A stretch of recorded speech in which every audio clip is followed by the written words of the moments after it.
Well, good evening and welcome.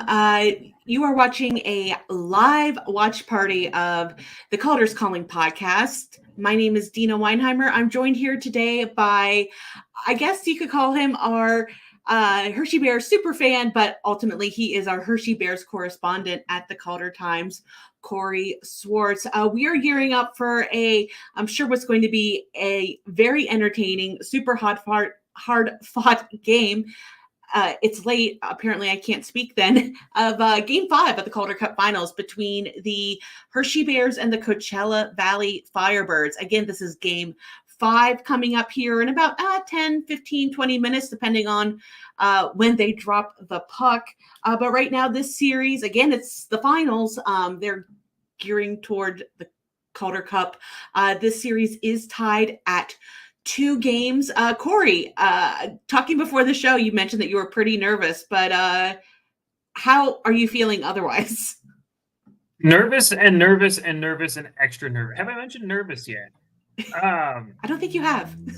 It's one of those things. I love what the Bears did in Game 4. That was a game they absolutely needed to win to even this series up and achieve what they set out to, which was now necessary to take at least one win on the road in Acrisure Arena, which has just been a house of horrors for them for most of the time they played there over these last 2 years. But the Bears really played what I would call, and I did call on the site earlier today, a much more effort, look much more like themselves. So I think there's a lot of stuff that's, I think, good for the Bears. It felt a little bit more, like their identity last game. We've seen a couple of times in the series where the game's kind of gotten a little lopsided scoring-wise. There's a lot of talent on the Coachella Valley Firebirds side. So the Bears made some adjustments. There's a lot of great stories to talk about, but on the whole, I was very happy with how the Bears responded to being pushed into a corner here. A lot of people thought they were cooked. A lot of people thought that, they could have hung their heads and said, hey, the injuries, the this, the that. But this team didn't do that, Deana. They really, responded with their best effort of the season. The top line got it done. All 3 players, Joe Snively, Ethan Frank, and Hendrix LaPierre, scored goals. 2 of those guys had 3-point nights as well. And, the guy that didn't, he just had the game-winning goal. So a lot of good stuff for the Bears in game number 4. And we're going to see how game number 5 goes, because it's going to, see who's, taking a 3-2 series advantage on the plane with them back to Hershey. So that was the one avenue super excited about, that the Calder Cup will be awarded in Hershey on Giant Center ice at some point this week. Very excited for that. But this game, who gets the leg up in a quick best of 3? Is your place still open if I happen to make the trip, if there's a Game 7? Always. Awesome. I may have to do that. Work, if you're watching, I may have some PTO time coming up. I have it in the bank. Okay, so we're just going to go through real quick, because Coachella Valley, their lineup just hit the AHL's website. So finally we were able to go through, and so Coachella Valley is one of those teams that do not post their projected lineup on Twitter. They're one of the few. I don't know if anyone else doesn't. So we don't know what the lines are going to look like, what the pairings are going to look like. But for Hershey and for Coachella Valley, it's the exact same lineup as in Game 4. So Game 5 is going to be status quo. And honestly, I love when games like in these kind of series are like that, because it just kind of puts the intensity up that much more. The players learn more about each other. You get more of an edge to the game. So Corey, knowing that, what are your thoughts knowing it's going to be the exact same players? I know you said Andrew Podorowski was on the ice for warmups, but it doesn't look like he's ready to go. Unconfirmed. Okay. He was on the ice at that Possibly. point. It's hard to see between those Zoom shots, and admittedly with the Firebirds jerseys, I haven't quite gotten to be an expert at spotting numbers off them. To me, it's still a little difficult to read in those dark jerseys, particularly with the font. So it's hard for me to see a little bit. I know he's kind of been in the same boat as some players like on the Bears side who are scratches, questionable to come back. Hershey, there were two near additions to the lineup. Aaron Ness is still considered day-to-day. Interestingly, Deana, one of like the lower key stories, in a sense, from Game 4 was that Aaron Ness actually did take warm-ups with the Bears, and his teammates kind of described that as a big boost. And he, read the starting lineups in the locker room to the guys before they went out. And they later said at the end of the game that, they got him hyped up and they dedicated that win to Aaron Ness. But another more, newsworthy addition is that Garrett Rowe, who was knocked out of Game 1 with an injury, is very close to returning. Could be in the lineup in Game 6 on Monday. It was said could be is the big word there. I'm not sure yet. If it's me, I'd be nervous about making any changes if it continues to work. Obviously, if it doesn't, then you throw it against the wall and see what sticks in a Game 6. But, some good news on the injury front. Lots of these guys have been ruled out for the series. It's been a long time since Aaron Ness has been able to skate in the game. I believe he was knocked out of Game 3 of the conference final. So it's been a little while they've been living without the magnificence of Aaron Ness. But they've been doing pretty good. Deana, one lineup change I'm interested to see how it gets a second go-around is the one defensive change the Bears made in Game 4, which was inserting Nicky Lieberman on the blue line in place of Dmitry Osipov, which, as a noted underdog fan, as I am, of some of these guys that step in the lineup, Nicky Lieberman especially, he was fantastic on Thursday in Game 4. I was a very big fan of what I saw from him. Lots of speed. The moment was not too bright for him, which I think is the biggest thing for a guy who played only all of 3 games in the AHL before that. All right, so as we are inching ever closer to puck drop in Coachella Valley between the Firebirds and the Hershey Bears, we'd like to invite you to join the conversation here, whether it's predictions, your thoughts on the lineups, who you think might be the hero or heroes of Game 5, or maybe you just want to share let's go Firebirds, let's go Bears, BEARS, whatever you want to feel or whatever you want to say. Join us. So you can leave a comment if you're on Facebook or on YouTube. Give it a like, share, all that good stuff. If you're on Twitter, you can reply or you can tweet us at the Calder Times. We will read your comments on air within reason. But yeah, please join the conversation and let's just kind of look back on this series so far. So again, we are approaching Game 5 of the Calder Cup Finals. It's a 2-2 series right now. So this all started off in Hershey for Game 1, where the Coachella Valley Firebirds in regulation won 4-3. I kind of got a little bit of callback to the Cleveland Hershey series with the Bears scoring a goal with under 2 minutes to go. Hendrix LaPierre. It started to give me visions of that a little bit, but ultimately the Firebirds coming on top there. Then in Game 2, just 2 days later, Hershey just bounding right back with the commanding 5-2 victory over the Firebirds. Again, another goal super late in the period. Hardy Hamanoktel getting that 5th goal on an empty net, shorthanded though at 19:49. That's when the series moved to Coachella Valley. Coachella Valley responded right back with a 6-2 win over the Hershey Bears. That was a huge game for them as their captain Max McCormick scored a hat trick in that game, with the 3rd one coming empty net at 18:24. And sorry for the little jump there. I'm listening to the Coachella Valley feed here, and the emergency alert, apparently they're playing it in arena, just came on, and it's just, I'm surprised I didn't literally levitate out of the chair because it came over so loud. Okay, moving on to Game 4, where the Hershey Bears fought back, won 3-2 in regulation, with Joe Snively on the power play, sealing it at 4:21 of the 3rd. So it's been a very back and forth style series here. Okay, so Corey, you have some last minute intel, it appears, for Coachella Valley. Yeah, it appears the Firebirds have the same lineup as we said earlier, but per the Bears broadcast, it appears they are shuffling their lines a little bit. Don't know all the exact configurations, but that will be a shuffling of the deck ahead of this game for the Firebirds. It'll be interesting to see how that changes this series. I didn't think, Deana, they were necessarily too bad uh, on Thursday, but I guess this is truly a always keep your opponent guessing kind of thing as to what they're going to do. It's the equivalent of I guess trying to when you're playing Pokemon, trying some of the moves like double team and stuff that you don't think normally works, and to hopefully dodge a crucial hit in the clutch moments there. Something along those lines to help yourself out here. So it'll be interesting to see. No Andrew Podorowski as we initially saw there. He remains on the sidelines, as we kind of also mentioned with the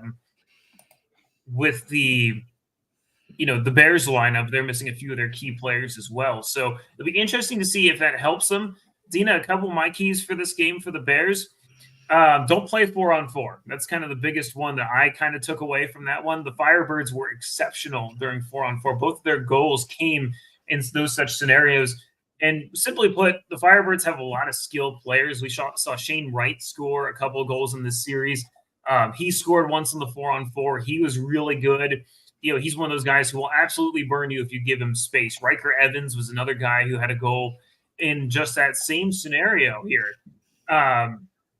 So if I'm, the Bears, I'm trying to avoid those scenarios, but really it's up to the Bears to D up a little bit. The second 4-on-4 goal was a bit of an unfortunate break as the Bears, had nearly a breakaway, and there was an excellent sliding play by the defense to knock a pass down in neutral ice, and the Firebirds were able to turn it around and put it in the back of the net.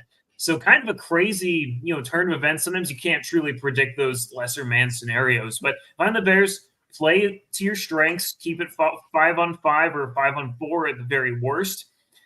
Don't try to get into a run and gun game with the Firebirds. They need to bring that same defensive structure that they were able to succeed with on Thursday's game in order to make this happen here. As we're just past 9 o'clock, it looks like we are closing in on game time. So as we do close into game time here, Corey, you're not alone here. We do have another Bears fan, Merk Myers, with a Go Bears in the chat on Twitter. So thanks for joining us. If you want to shout out which team you're rooting for, which players you might be rooting for, any predictions, any questions, anything like that, hit us up in the comments, just like Merk Myers did. I'm not sure which team she's rooting for, but my golden retriever just walked in the room. She wants to check out the action as well. But speaking of action, there's a little bit of off-ice action happening with Fuego, the Firebirds mascot, and I'm not sure what to think about it, but they gave him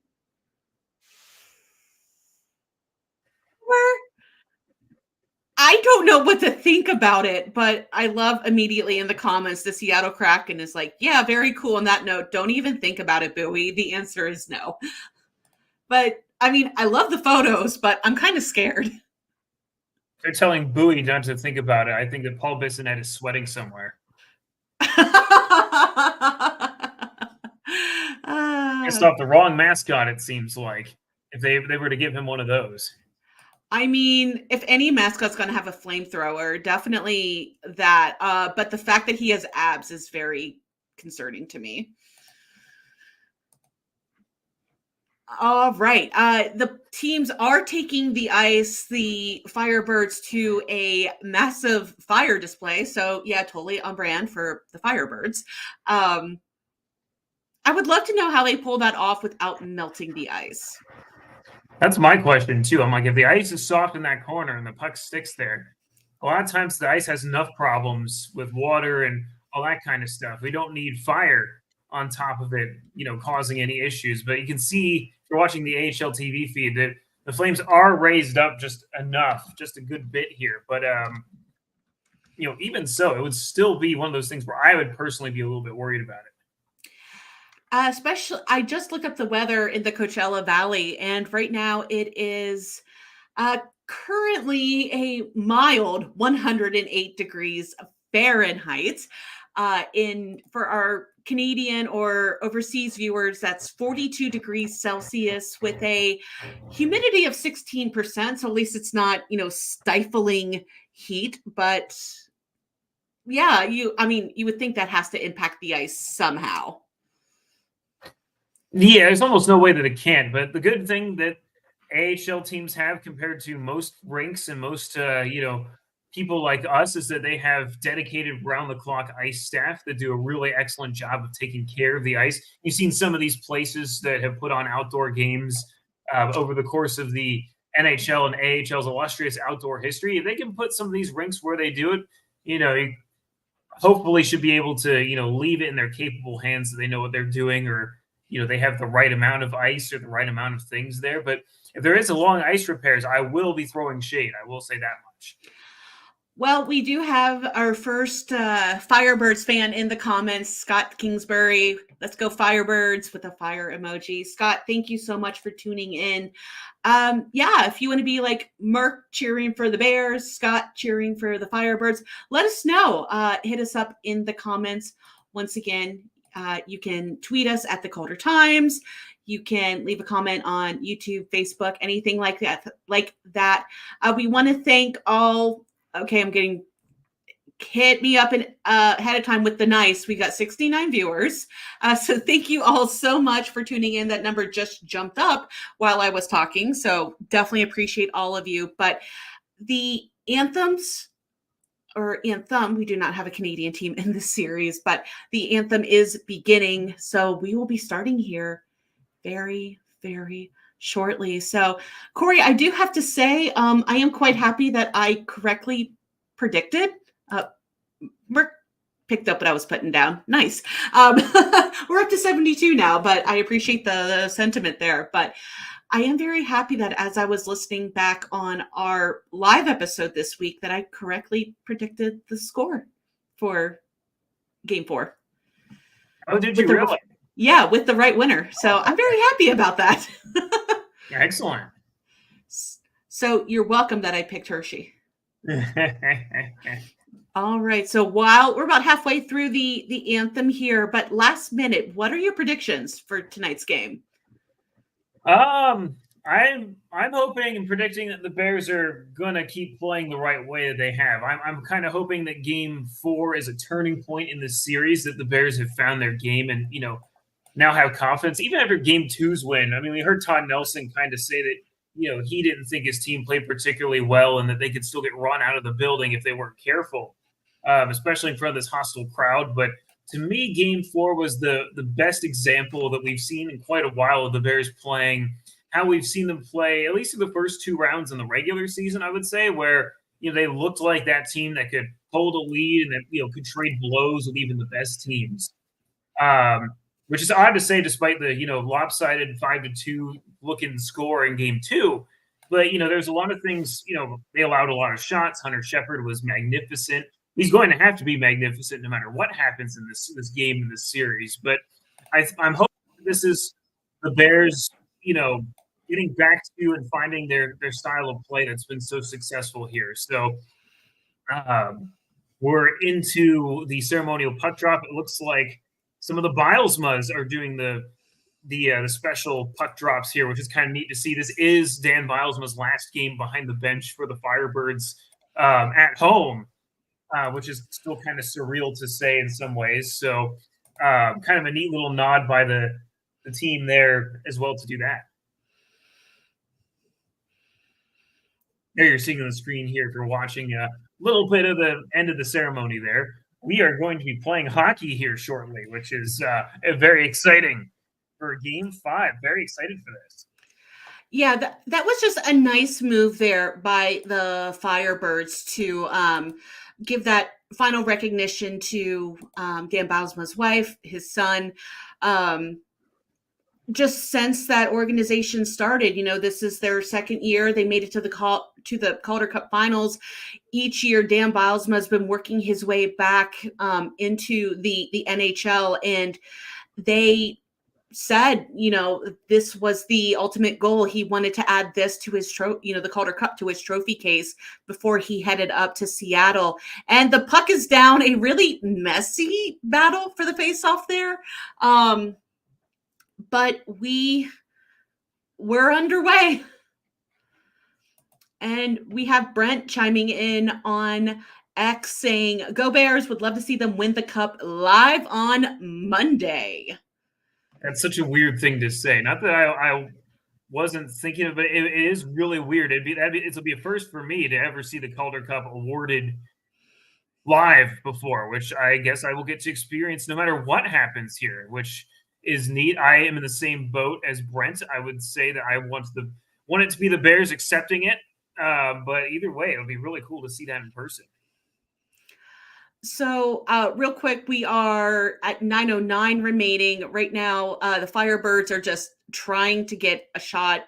They've been really working, but that Hershey defense has been stifling them in the opening minute of this game. We got our first line change going here. My prediction here real quick, if Coachella wins, I think it's going to be a lopsided win just because, again, Dan Bilesma's last game in the building. Emotions are running high. They want to really get that back out. I think if Hershey wins, it's going to be a significantly tighter, maybe a 1-goal game. To respect our sleep schedules, because both Corey and I are in the Eastern time zone. He's out in Pennsylvania, obviously, given his jersey. I'm in Ohio. I would like this to be settled in regulation, but regardless, until the final whistle, we're going to be here with you tonight. But we'll just do a quick little live check-in here. We can't show the entire game, but we can do a little bit of a live check-in here and there. But as you can see, Coachella Valley, a little over 2 minutes into the game, we have 1 shot Coachella, 0 shots on Hershey, or for Hershey. And right now it's definitely just a feeling out period.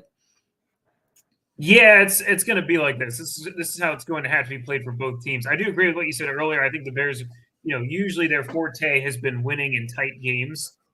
Again, the Bears, I think Dylan McElrath said it the other day that, the Firebirds are a very talented team, perhaps more talented than the Bears. The Bears had to play a particular way, take advantage of their opportunities. And I believe we're going to have our first power play of the game. I believe it's going to be for the Bears here as a defenseman was hauled down behind the net in the offensive zone for Coachella Valley. Yeah, let's take a look at that penalty here real quick. I think it is going to be a power play. Okay, they talked about it as if it might be an even up call possibly, but nope. Hershey power play, 17:09 on the clock in the first. Yeah, that was definitely a haul down there. So, but yeah, Bogdan Trineyev pulling that call there. That's kind of nuts for me. Reiterating again from last year is that I should say for the Bears, there's a lot of these guys. Trineyev is one of them who are around last year but did not play in any games. They're kind of getting thrust into the spotlight here pretty early in their careers here. In a lot of ways, obviously, Trineyev had the benefit of playing a couple of games for the Bears in the 2022 Calder Cup playoffs, which was a short stint for the Bears, just 3 games. He's really molded his game into a type of player that I could see going to the NHL at some point here. He's been very good. And, again, he's a kind of a defensive specialist for the Bears. He's been called upon for that sort of specialty there. Does a good job of drawing the penalty. And here as the Bears are set up on the power play, top unit, 5 forwards. Deana is kind of an interesting look, a little unusual here, considering the kind of weapons the Bears have. Bears were set up there. Nearly a good look for Ethan Frank, but the puck is cleared. It got away from the man in the middle there a little bit, the bump spot that they try to get to in the middle of the ice. So Firebirds with a good read early on the penalty kill. So just a quick refresher here. Max McCormick is in the box for Coachella Valley with a 2-minute holding call against Bogdan Trineyev at 2:51 of the first. Right now, we've got 16 minutes exactly now. So 51 seconds remaining on the power play. Right now, officially on the clock, Hershey still does not have any official shots on goal. Not ideal here. Valley just missed out on a shorthanded 2-on-1 break, shorthanded. A shot went wide of Hunter Shepard there. So a little bit of an adventure here for the Bears in the power play. They couldn't hit the line with speed, and thus the dump and chase didn't work and kind of led to trouble the other way for them. But 14 seconds left. The Bears have it set up here with their second unit on the ice now, which does feature a defenseman. Bears have a couple of missed shots here. As again, I don't think they're going to get a shot on goal in any of those. And that short-handed chance the Firebirds had did result in a shot on goal that Hunter Shepard turned aside. I thought it went wide on its own. So the Bears did not get a shot on goal in that power play. Not for lack of trying, though. They did have a couple of shots that went wide, but that's how it goes sometimes, unfortunately. So yeah, successful kill for the Firebirds.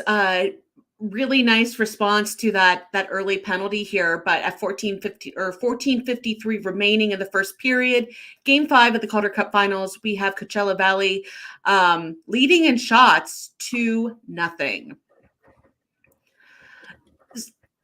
So Corey, how does Hershey come back from that? Because that's not ideal to get your first power play and not get a single shot on goal. I think it's a mixed bag. I think, if I'm the Bears, I take a look at the positive sides of that. They got in, they got set up, they, moved the puck around to their liking. There were a couple of shots there that, just didn't go wide. But, as we see here, the Firebirds just got another shot on goal on Hunter Shepard. The momentum does shift, and that's just kind of the natural ebb and flow when a power play gets a little stuck in the mud here a bit, is that there will be a little bit of a pushback at times. The Bears are going to be counting on their defensive structure and Hunter Shepard to bail them out of that. This isn't a situation where I think the Bears need to, pile a million shots, because, I'd take 4 quality chances for the Bears that, result in 4 quality shots to 8 shots that are, leakers on net type of thing. Nothing too crazy. As the Bears are now have the puck in the offensive zone, but it is just going to be a matter of taking your chances where you can get them, and then, playing defense and kind of countering here. So the Bears are, just need to, get back to playing simple hockey here in order to find ways to win. All I can say is I'm happy to be doing a live watch party where I am not currently like Corey and just a complete bundle of nerves and all this nervous energy. It's nice to sit down and just be like, okay, the team I cover got bounced by the Bears last round. I'm emotionally recovered from that. So I would like to thank all 100 of you, 101 as I'm talking, that are joining us for this live watch party. We'll do another live check-in here on the feed in just a couple of minutes.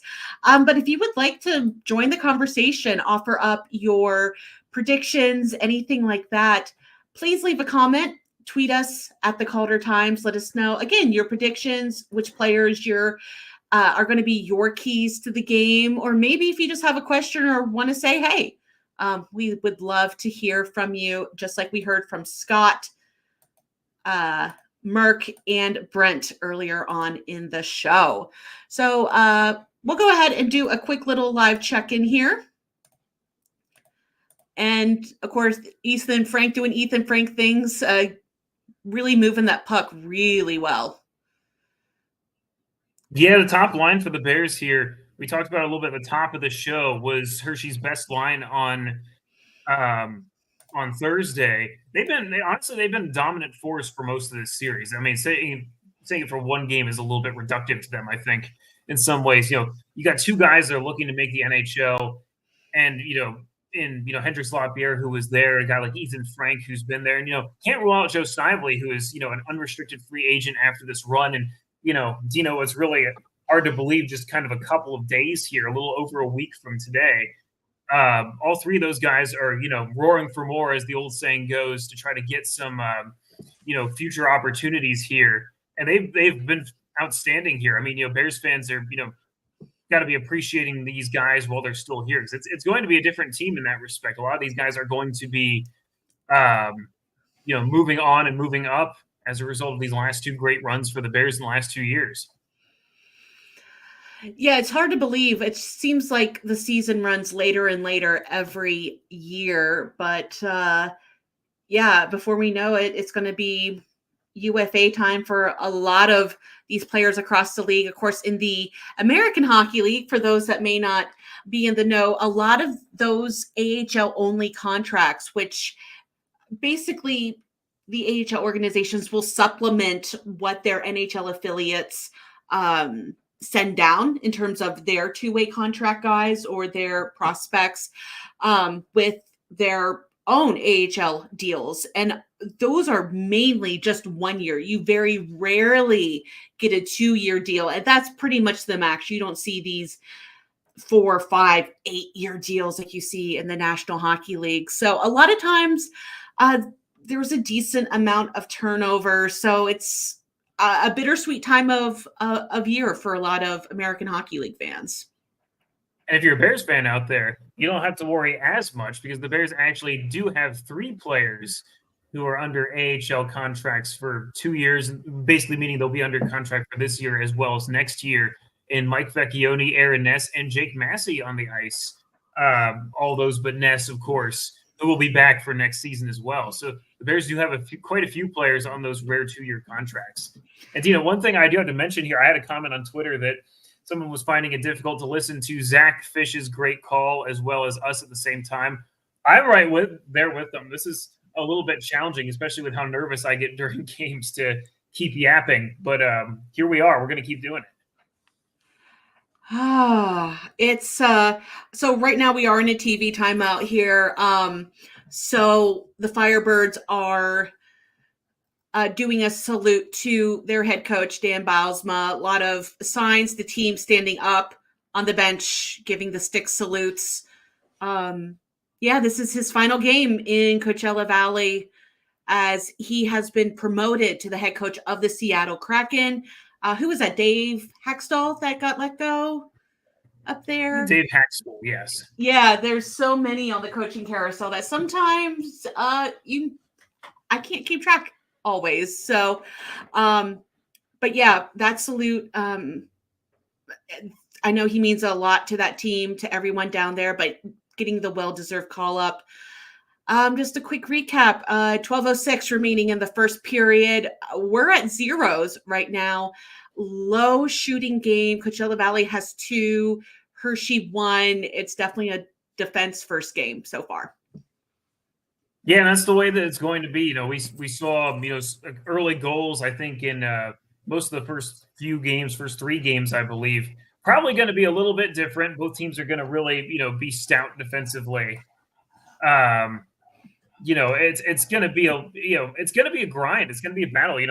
When you get these chances, it's going to be, you're going to have to earn those chances, the big time ones. First goal wins? Not necessarily. It'll be important to get. But, these teams also have the ability to score goals in bunches. I will say it's incredibly important, but not necessarily a deal breaker at this point. I'd have to go back and look at the official scoring. I don't have everything up in front of me right now, but I can say that, the first team, I know the team that scored the first goal in game 1 did not win in Hershey. It has been the case that the team that scored the first goal in the last 2 games has won that game. I'm trying to remember how game 2 went. If the Bears scored first, I think they did. I think it's maybe all but 1. I will take a look for you once my computer decides to load the AHL.com. So game 2, that was 5-2 Hershey, and Ivan Mirsh. Wow, I didn't think I'd butcher his name, but I did. Ivan Miroshnichenko did get the first goal that game. That's right. I was trying to remember, and when you're in the zone like me, I'm not a bad Bear fan, but when you're in the zone and nervous as I am, sometimes some things come to you faster than other things.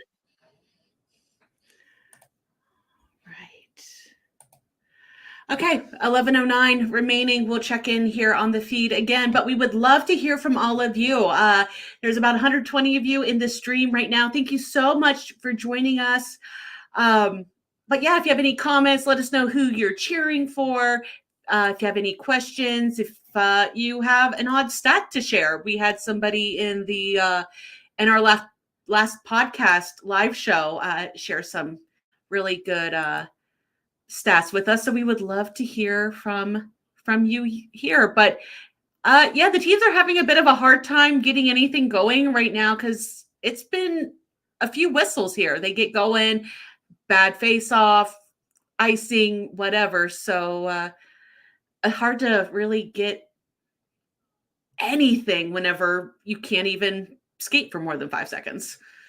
And it's going to be a war out there too. I mean, we saw, one play was a hand pass, another was offsides. These battles that happen all over these particular parts of the ice, that's just how it's going to be at this point in the season. You're trying to do anything and everything you can to get your hands, body, feet, stick, blades, whatever you can on pucks. And so at times, it's going to play out that way just because we saw that with the hand pass. The puck was fluttering in the air, and a Coachella Valley player, swung their glove because they don't want the Bears to even have a chance of playing that puck over their line. And of course, it goes straight to one of their guys who has to touch it and must take a hand pass. So this sort of thing happens at some points. It's part of the rich tapestry and the fun of playoff hockey, where these guys really give it everything they've got in these games. So we just saw Dylan McElrath lay a pretty heavy hit along the boards on one of the Coachella Valley players. But it looks like no harm, no foul, no call. Refs are kind of keeping their whistles away, except for a very obvious Max McCormick holding penalty very early on in the first period. But right now it's just a lot of battles along the board. And yeah, we have a total of 3 shots about halfway through period 1, game 5. Yeah, absolutely. It's gonna, that's part of the fun of it. I remember we were saying on the show the other day about, pushing, it's about who can push their grandma down the stairs to win this game. Grandma pushing time was the name of the episode, I believe. Yep. That, the other part about it is that you also have to do this legally. And it looks like we have a goal. The Firebirds have opened the scoring. And that's pretty unfortunate because just a few seconds ago, I was about to bring this up because Joe Snively had a really nice opportunity. He forced a turnover, but let's take a look at that Coachella Valley goal here. Just keep shoveling pucks into the net, and eventually good things do happen. So Coachella Valley, looks like Cole Lind with the goal here. Quick little replay. Connor Carrick with a really, really great effort there. Yeah, it's one of those plays where, that's how you're going to score goals in this kind of series, is that you have to, be willing to get pucks in deep and go to the dirty areas. And that was a chance where, the first shot, 2 shots really kind of got into Hunter Shepard's area. But, when you have the guys kind of coming back one way and, trying to D up there, the puck kind of has a mind of its own and gets through other players and gets through. And, you just had to be the guy to get there first. And that was exactly what happened on that play. So the official scoring line is 10:05 of the first period. Cole Lind, that's his 5th of the playoffs, from Logan Morrison and Connor Carrick. Logan Morrison having a very nice playoffs here through 17 games. He has 10 points, 9 of those assists, so definitely making the plays happen. This is following a 64-game regular season where he put in 41 points. So I think he's a very underrated part of that Coachella Valley team. Yeah, I agree. It is an interesting, kind of situation. And, Cole Lind has been, a great player for the Firebirds for good reason. It's been, that kind of playoffs for him where the pucks are kind of finding his stick right now. All right. So in case you're just joining us, thank you so much for tuning in. My name is Deana Weinheimer. I'm joined here by Corey Swartz. We are 2/3 of the Calder's Calling podcast, where we cover as much as we can weekly across the American Hockey League. We're doing a little watch party here for Game 5 of the American Hockey League's Calder Cup Finals, with 9:36 remaining in period 1 of Game 5. Coachella Valley is up 1-0 over the Hershey Bears.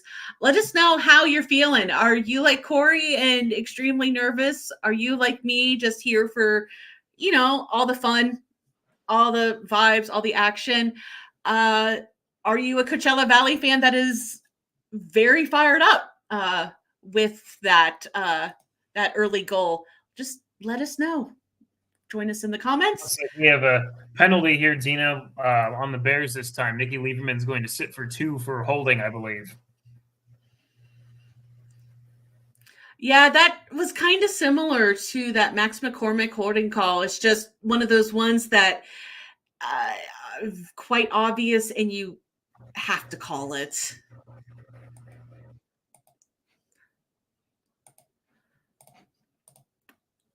You're just waiting for it to come officially over the score sheet, but nothing yet. But I love some of these signs and stuff that are in the Coachella Valley crowd. They are definitely good with their sign game.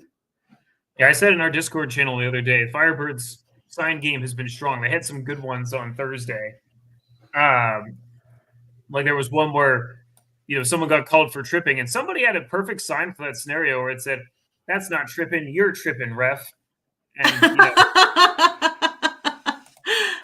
stuff that made me smile on those ones. I'm like, you know what? I'm not a Firebirds fan right now, but I can respect the sign game, of course, big time.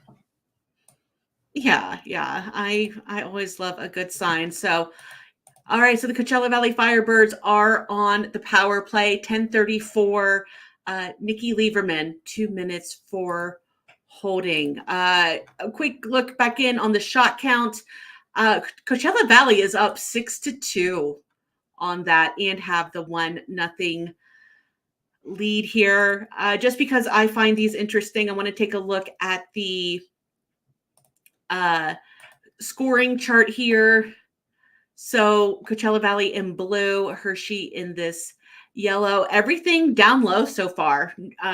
They really don't have a whole lot of room farther out. So it's going to be one of those games where it's just going to be shots and goals down in the dirty areas. I think an important key for some of these shots is just hit the net. I mean, it's also, it's one of those things where, it sounds easy, but it's really not, especially with the amount of defensive pressure and traffic that's going on here. But if your style is going to be crash the crease, you got to make sure that first shot gets through and gets on net. That way you have a chance, like we saw on the Lind goal, for, a rebound. Anything and everything can happen, particularly in the playoffs. So, if you're going to go for that, obviously these teams are, have style to their game where they want to, set up some certain plays and some certain things here. But, you got to, run there as the Firebirds, kind of got away with a little bit of interference there on a play away from the puck there on Jake Massey. As the Firebirds are set up in the offensive zone there. But, we saw a couple of things get let go earlier on the Firebirds side, or the Bears side, as well as the Firebirds. So, and a nice save by Hunter Shepard there with, the seas parting there a little bit for a window of opportunity, as the old saying goes. That's the kind of stuff that you're looking for here, as the Firebirds keep cycling it around dying seconds of the power play here. Man, close calls abound here. No, I have been just impressed by the level of play and just the tenacity of this Firebird squad the entire series. I haven't had a chance to watch them prior to this a whole heck of a lot, but a lot of their passes are so crisp and it's NHL caliber. And I mean, yes, I know they've had issues getting the puck out of their zone and things like that, but everywhere else has just been elite level for the American Hockey League. Yeah, that's one of the things that you like to see from this one. I mean, that's why the Seattle Kraken have such a great depth organization here. Their team is probably going to be on the rise here in the next couple of years. So that is a successful kill for the Hershey Bears. Each team 0-1 on the power play. But we got puck played with a high stick, so they're going to whistle that and get reset here.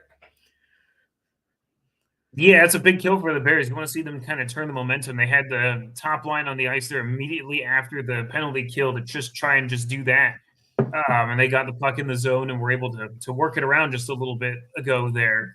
Just really want to see the Bears, start working some of these shots to some quality areas for scoring. The one thing about Game 4 was that some of Hershey's offense was a little bit opportunistic, a little bit fortunate. Ethan Frank got a good bounce on his goal.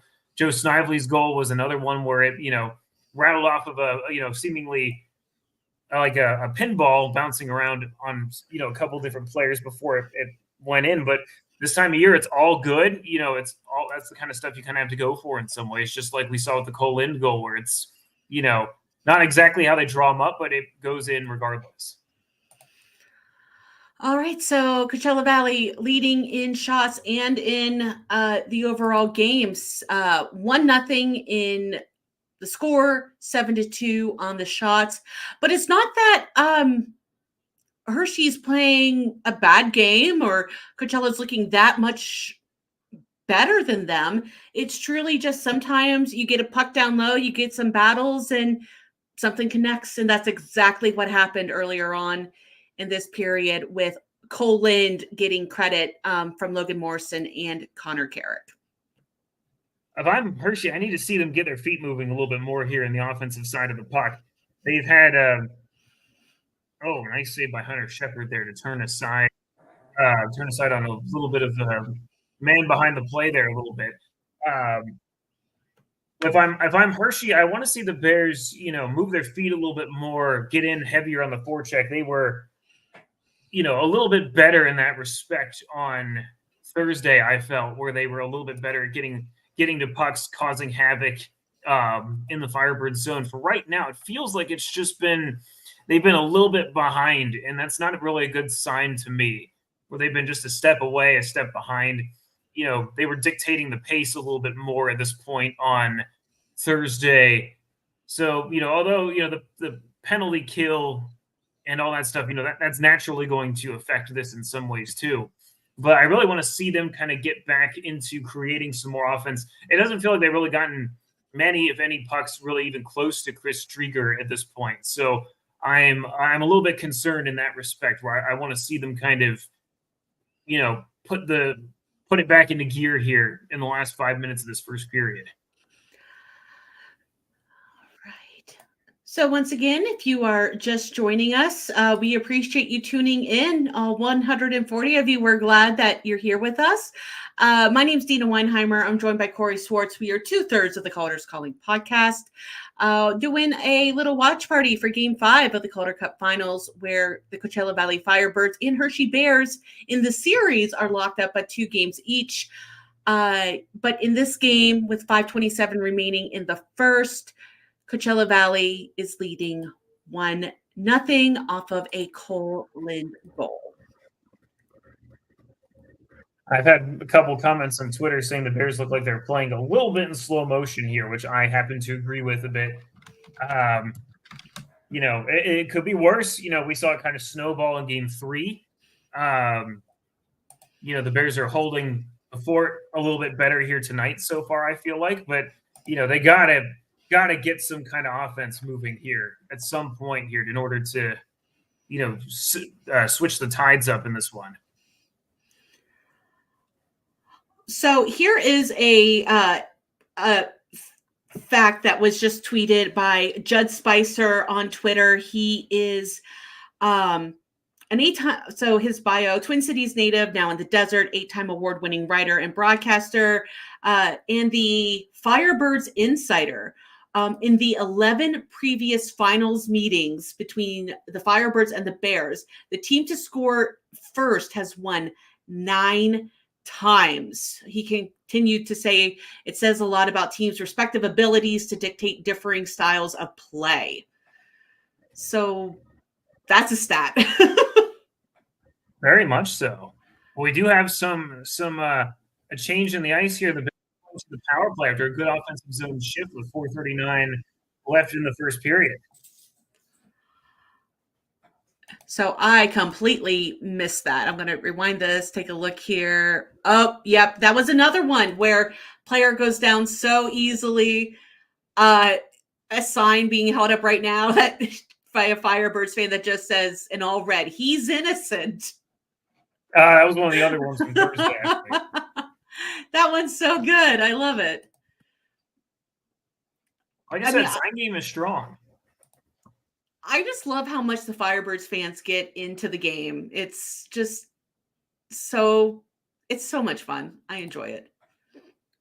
Oh, that's a bad face-off loss, Deana. I don't think, one thing that I think that Hendrix Lapierre maybe needs to improve upon a little bit. And, he's been so good, it's hard to ask, anything of him, really. But those offensive zone face-offs, I can't tell you how many times I've seen those happen where you lose it's a lot of pressure on you on the opening face-off, but, you lose that one, you're chasing it. And sometimes you can never get out of the mode of chasing the puck after that happens. And that's kind of what's happening right now. We're 40 seconds into the power play, and the Bears really haven't been able to even set up. And, that first clear has been dramatically, altered the whole course of this. It makes 2 minutes feel like it's 2 seconds sometimes. So one thing I want to keep an eye on as the game goes on, Fleury and McElrath have been kind of all over each other in the first 16 and a half minutes of this game. So things are starting to get a little intense between those two. So we need to see what happens here. Oh, man. Drieger just robbed Ethan Frank on a nice blast from the left circle there. Yeah. Look at that one-timer. Oh. That's the faded Ovechkin spot. He got all of it too.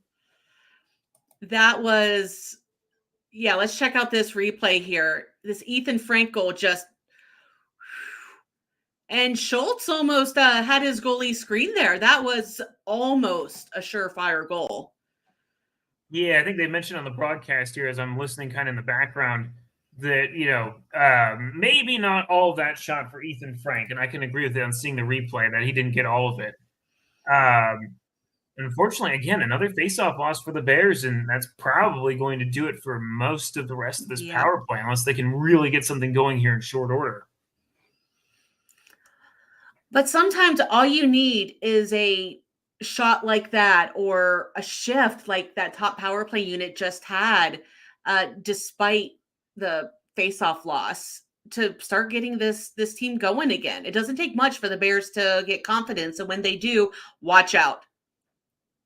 Yeah, definitely. It is one of those things where, now they've gotten the zone and they're cycling around a little bit here. They're getting their shots kind of blocked a little bit here. But I do just want to see the Bears kind of, they need to find one of these pucks and make a, loose puck play work, kind of like what the Firebirds were able to do there. They got a little bit in the middle there for Vecchione, but he just couldn't hang on to it all the way. That's the things that are killer at times. Sometimes it's the difference between scoring a goal and not. So one of the top players of this series, I think, is John Hayden, and he just had another spectacular shift for the Firebirds to help keep this game in the Firebirds' favor. Just blocking shots. He had the presence of mind to really kick the puck away. Just, again, having another fantastic game for the Firebirds. Yeah.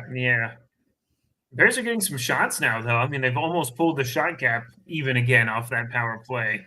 I believe it should update to be 8-6 here in just a second. So I couldn't find a way through the net. I couldn't tell who was getting into it with them, but Bogdan Trineyev was caught up in a little bit of tussle behind the net there. But you kind of mentioned it earlier, and the Coachella Valley cameras not always doing us favors here. Yeah, you can definitely tell it's one of those kinds of broadcasts where they're tasked with following the fans as well as the action. And sometimes some of the technology is a little bit limited in certain arenas, right? I have a multi-layered camera system in which they're displaying different feeds from different to different parts. The one that you see in the arena is different from the one that you see on AHL TV, as well as the one that goes out on TV there as well. So it's a little bit different in that respect in some arenas, and some places. The Bears have had lots of time to figure that out over the years, and Coachella Valley is a new organization. I'm sure they'll make impressive tweaks as it goes along here too. All right, we got another We're down to break. 120. Yeah, a little break in the action. 120 remaining. Coachella Valley still up 1-0. A lot of battles for the puck, but we're starting to get a little bit of a rise on the shot count here. Coachella Valley up 8-6 in that metric, and yeah, Coachella Valley starting to get a little hard here on Hendrix LaPierre just getting knocked down right in front of Hunter Shepard. Yeah, we're inside the final minute of the first period now, and it is just an absolute battle for pucks here. We just saw a couple of guys going in over the zone. One of them goes down, the other one goes down right next to him, type of thing, as they're both trying to outwill each other to pucks and things of that nature here too. So it's going to take Bears have to want it here, and I'm hoping maybe they'll get something before the intermission, but it's been a challenge to really get too much on the net at this point too. So we'll take a look in at this final 30 seconds here, but I mean, it's definitely a full 200-foot game tonight. Each team just trying their best, but Coachella Valley having the slight advantage. But I am happy to see that Hershey has closed in that shot count, giving themselves more of an opportunity. Had a really nice power play here late in the first period to get a little bit. Let's go. Oh, there we go. There we go. Jimmy Huntington. That was less than a second. 1 second. Oh man, I think you're gonna wonder if there's time, but that was such a lightning fast. That was such a clutch goal. Let's rewind this. My computer is struggling with the rewinds right now, and 0.3 of a second they just said over the air. Wow. But that pass from Alex Limoges to get the Bears on that little mini break, like man advantage there. What was it? A 3-on-2, 2-on-1, something like that? A little bit of a 3-on-2 there. That was huge. So yeah, watch Alex Limoges down at the bottom of your screen whenever my computer decides to catch up here. But yeah, Chris Drieger giving up that rebound, and Jimmy Huntington was all over it. He saw it immediately. Great hand-eye coordination, sinks it in. Huge goal. One more look. Yep, there you go. That's one of those plays. I mean, we talked about it earlier with the Cole Lind goal, in the sense that that's kind of the difference for some of these plays here. That wasn't pretty perfect type of play. You saw Pierre Dubé there on the pass, but still flung it to the net, and then the rebound kind of popped right back on. Sometimes with rebounds, it's kind of funny that how rebounds work in hockey at times, right? There's sometimes where I can say this from having played the light men's league compared to this level of play. Sometimes the puck just doesn't cooperate with you. Sometimes it'll land right there, and all you have to do is just do the swipe. Do a little swipe there to get the puck into the back of the net there. So that's a big, big goal for Jimmy Huntington to get. Like you said, great eyes, great vision by Alex Limoges to, kind of spot Dubé kind of across the ice there. That's one where, you get a good look at it from the AHL TV camera. I have it kind of on a replay here. And, the rebound happened. Huntington made no mistake, quickly flicking the puck, past the goaltender. He didn't have a lot of time. That's one of those situations where I doubt you're aware of how much time is left when that happens. But, he did it. He did it fast. And I'm sure he's probably going to see the clock and say to himself, wow, I'm glad I didn't do that any slower. Yeah, well, it kind of worked out to Jimmy Huntington's advantage that the rebound basically came right back on his stick. Sometimes, I mean, I know when it comes to goals, a lot of times people say, oh, that puck had eyes, but in that point, the puck had eyes for Jimmy Huntington's stick because it just got right on it. Jimmy Huntington immediately got the puck back behind Chris Drieger, but the official scoring line at saying 1958, that was very clearly 1959, just saying it was under 1959 of the first period for the Hershey Bears. Jimmy Huntington, his fourth goal of the playoffs, primary assist to Pierre Dubé, his third assist or third point. It just says 3. I forget I think that's assists. Let me double check. Yeah, that's his third assist. And then secondary assist going to the man that orchestrated that entire play, Alex Limoges, with his 6th assist of the playoffs to make this all evened up. So we're even all the way around. 2 games apiece in the Calder Cup Finals. Game 1, the score is 1-1. Shortly before that goal, I was talking about how Hershey had closed that gap on that and on shots, and sure enough, we are locked up at 8 apiece on shots. So everything's even. Now, what was a 60-minute game turns into a 40-minute game. We are officially in the first intermission. So if you have any comments, Mark Myers still here with us. He's been here with us from the beginning of this game. Just all caps, buzzer beater. Boy, you cannot get any closer than what Jimmy Huntington did there. But let us know how you're feeling, whether you're an impartial fan that's just here for the action, if you're a Firebirds fan, if you are a Hershey fan, let us know how you're feeling out there on YouTube, Facebook, or X, Twitter, whatever you want to call it. Still Twitter to me, but anyway. But Corey, how are you feeling after all that? That's a great ending to the period for me. The Bears were looking for something. I don't know that it would have been a death blow for them to go into the intermission tied.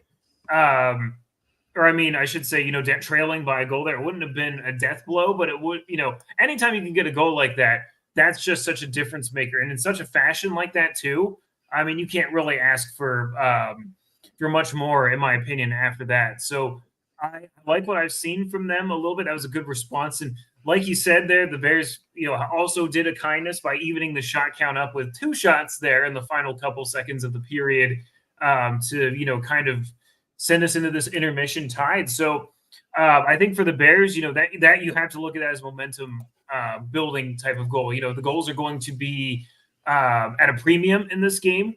So you have to kind of look at that and say, okay, we got one. Sometimes it almost is kind of an anti-momentum to go into the room after that, where you kind of say like, yeah, I want to go back out there and score 6 more type of thing. And, see if we can build that. But, you had to feel good going into the locker room. Ever since that second power play that they, didn't score on, it kind of felt like they were able to carry the play a little bit more. And, you kind of got to see the Bears, I think, chip away and chip into this a little bit. Again, you can't also speak to the fact that, this line that scored that goal has been very good at creating opportunistic chances on the rush. So I do like what I see in that respect, that, they got some good chances to,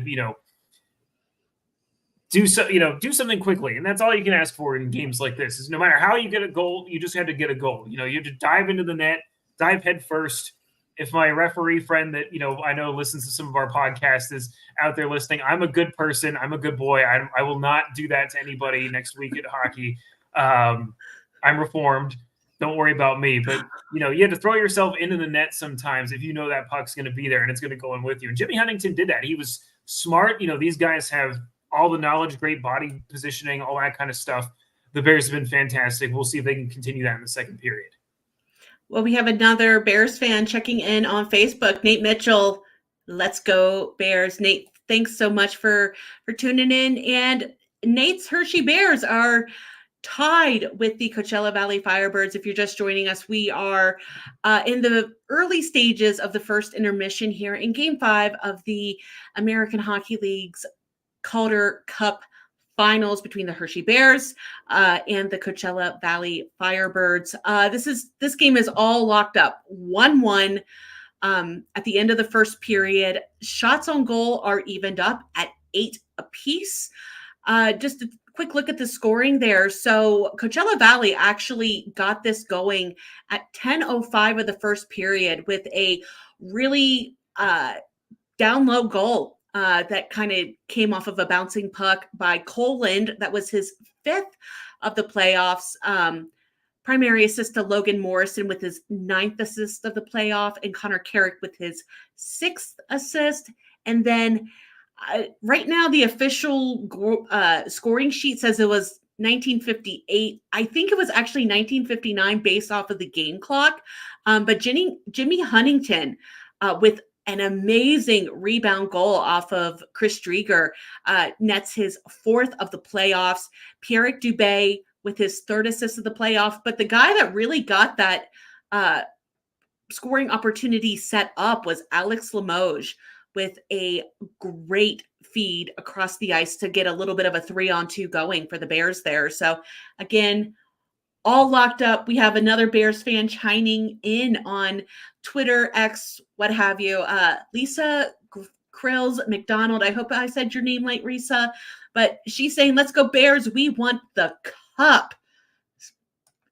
And I know Corey shares that sentiment.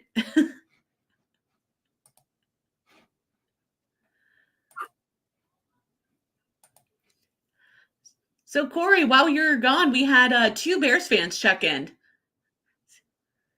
Well, Lisa there, I believe, is my stepmother, believe it or not. So they are tuned in and watching. I know she follows my pages on Twitter and all that good stuff. So she is going to be one of many people that I know that are going to be at the game on Monday and potentially Wednesday if needed. So it should be a good time. I love that. I love a good family support with these things. Usually my mom tends to watch. My husband is in the other room watching, I'm sure. He likes to tweet our quotes on X, but he's not in these comments. We got to get him in the comments. I know my mom normally watches, but unfortunately, in her part of Ohio, for some bizarre reason, they lost power. So they're in this heat with no power. I hope she's doing okay. Supposed to get her power back at 1 a.m. So, Mom, hope you're doing good. Oh man, I feel bad for anybody who is, kind of, in this heat without any sort of support. I would not make it. I would wilt and fall apart at the seams. Air conditioning, it's an amazing thing. Air conditioning is why we can have hockey at June 22nd in literally anywhere in the United States. So, all right, I need to take a quick break. So, Corey, I'm going to hand the reins over to you for a couple minutes. So yeah, you were the primary host. Have fun with that. I will do my best here, but I'll do some plugs for some of the written content we have for the Calder Times here. We have, between me and our Coachella Valley Firebirds correspondent, Karen McLean, all angles of this cover. I know she did a very Coachella Valley themed piece earlier today. I did a Bears themed piece earlier on today, focusing on Nicky Lieberman and his great play so far here. And so for the Bears, we're kind of in the middle of intermission here. If you're just tuning in, the Bears tied the game at 1 late. We have lots of great coverage. We did live shows. If we do a live show again, I think it'll be a different crew because I will be at Giant Center in my seats for Game 6 and Game 7. I would not be anywhere else, even to live stream. As much as I love it, I want to experience that in person myself. I'm very much looking forward to it.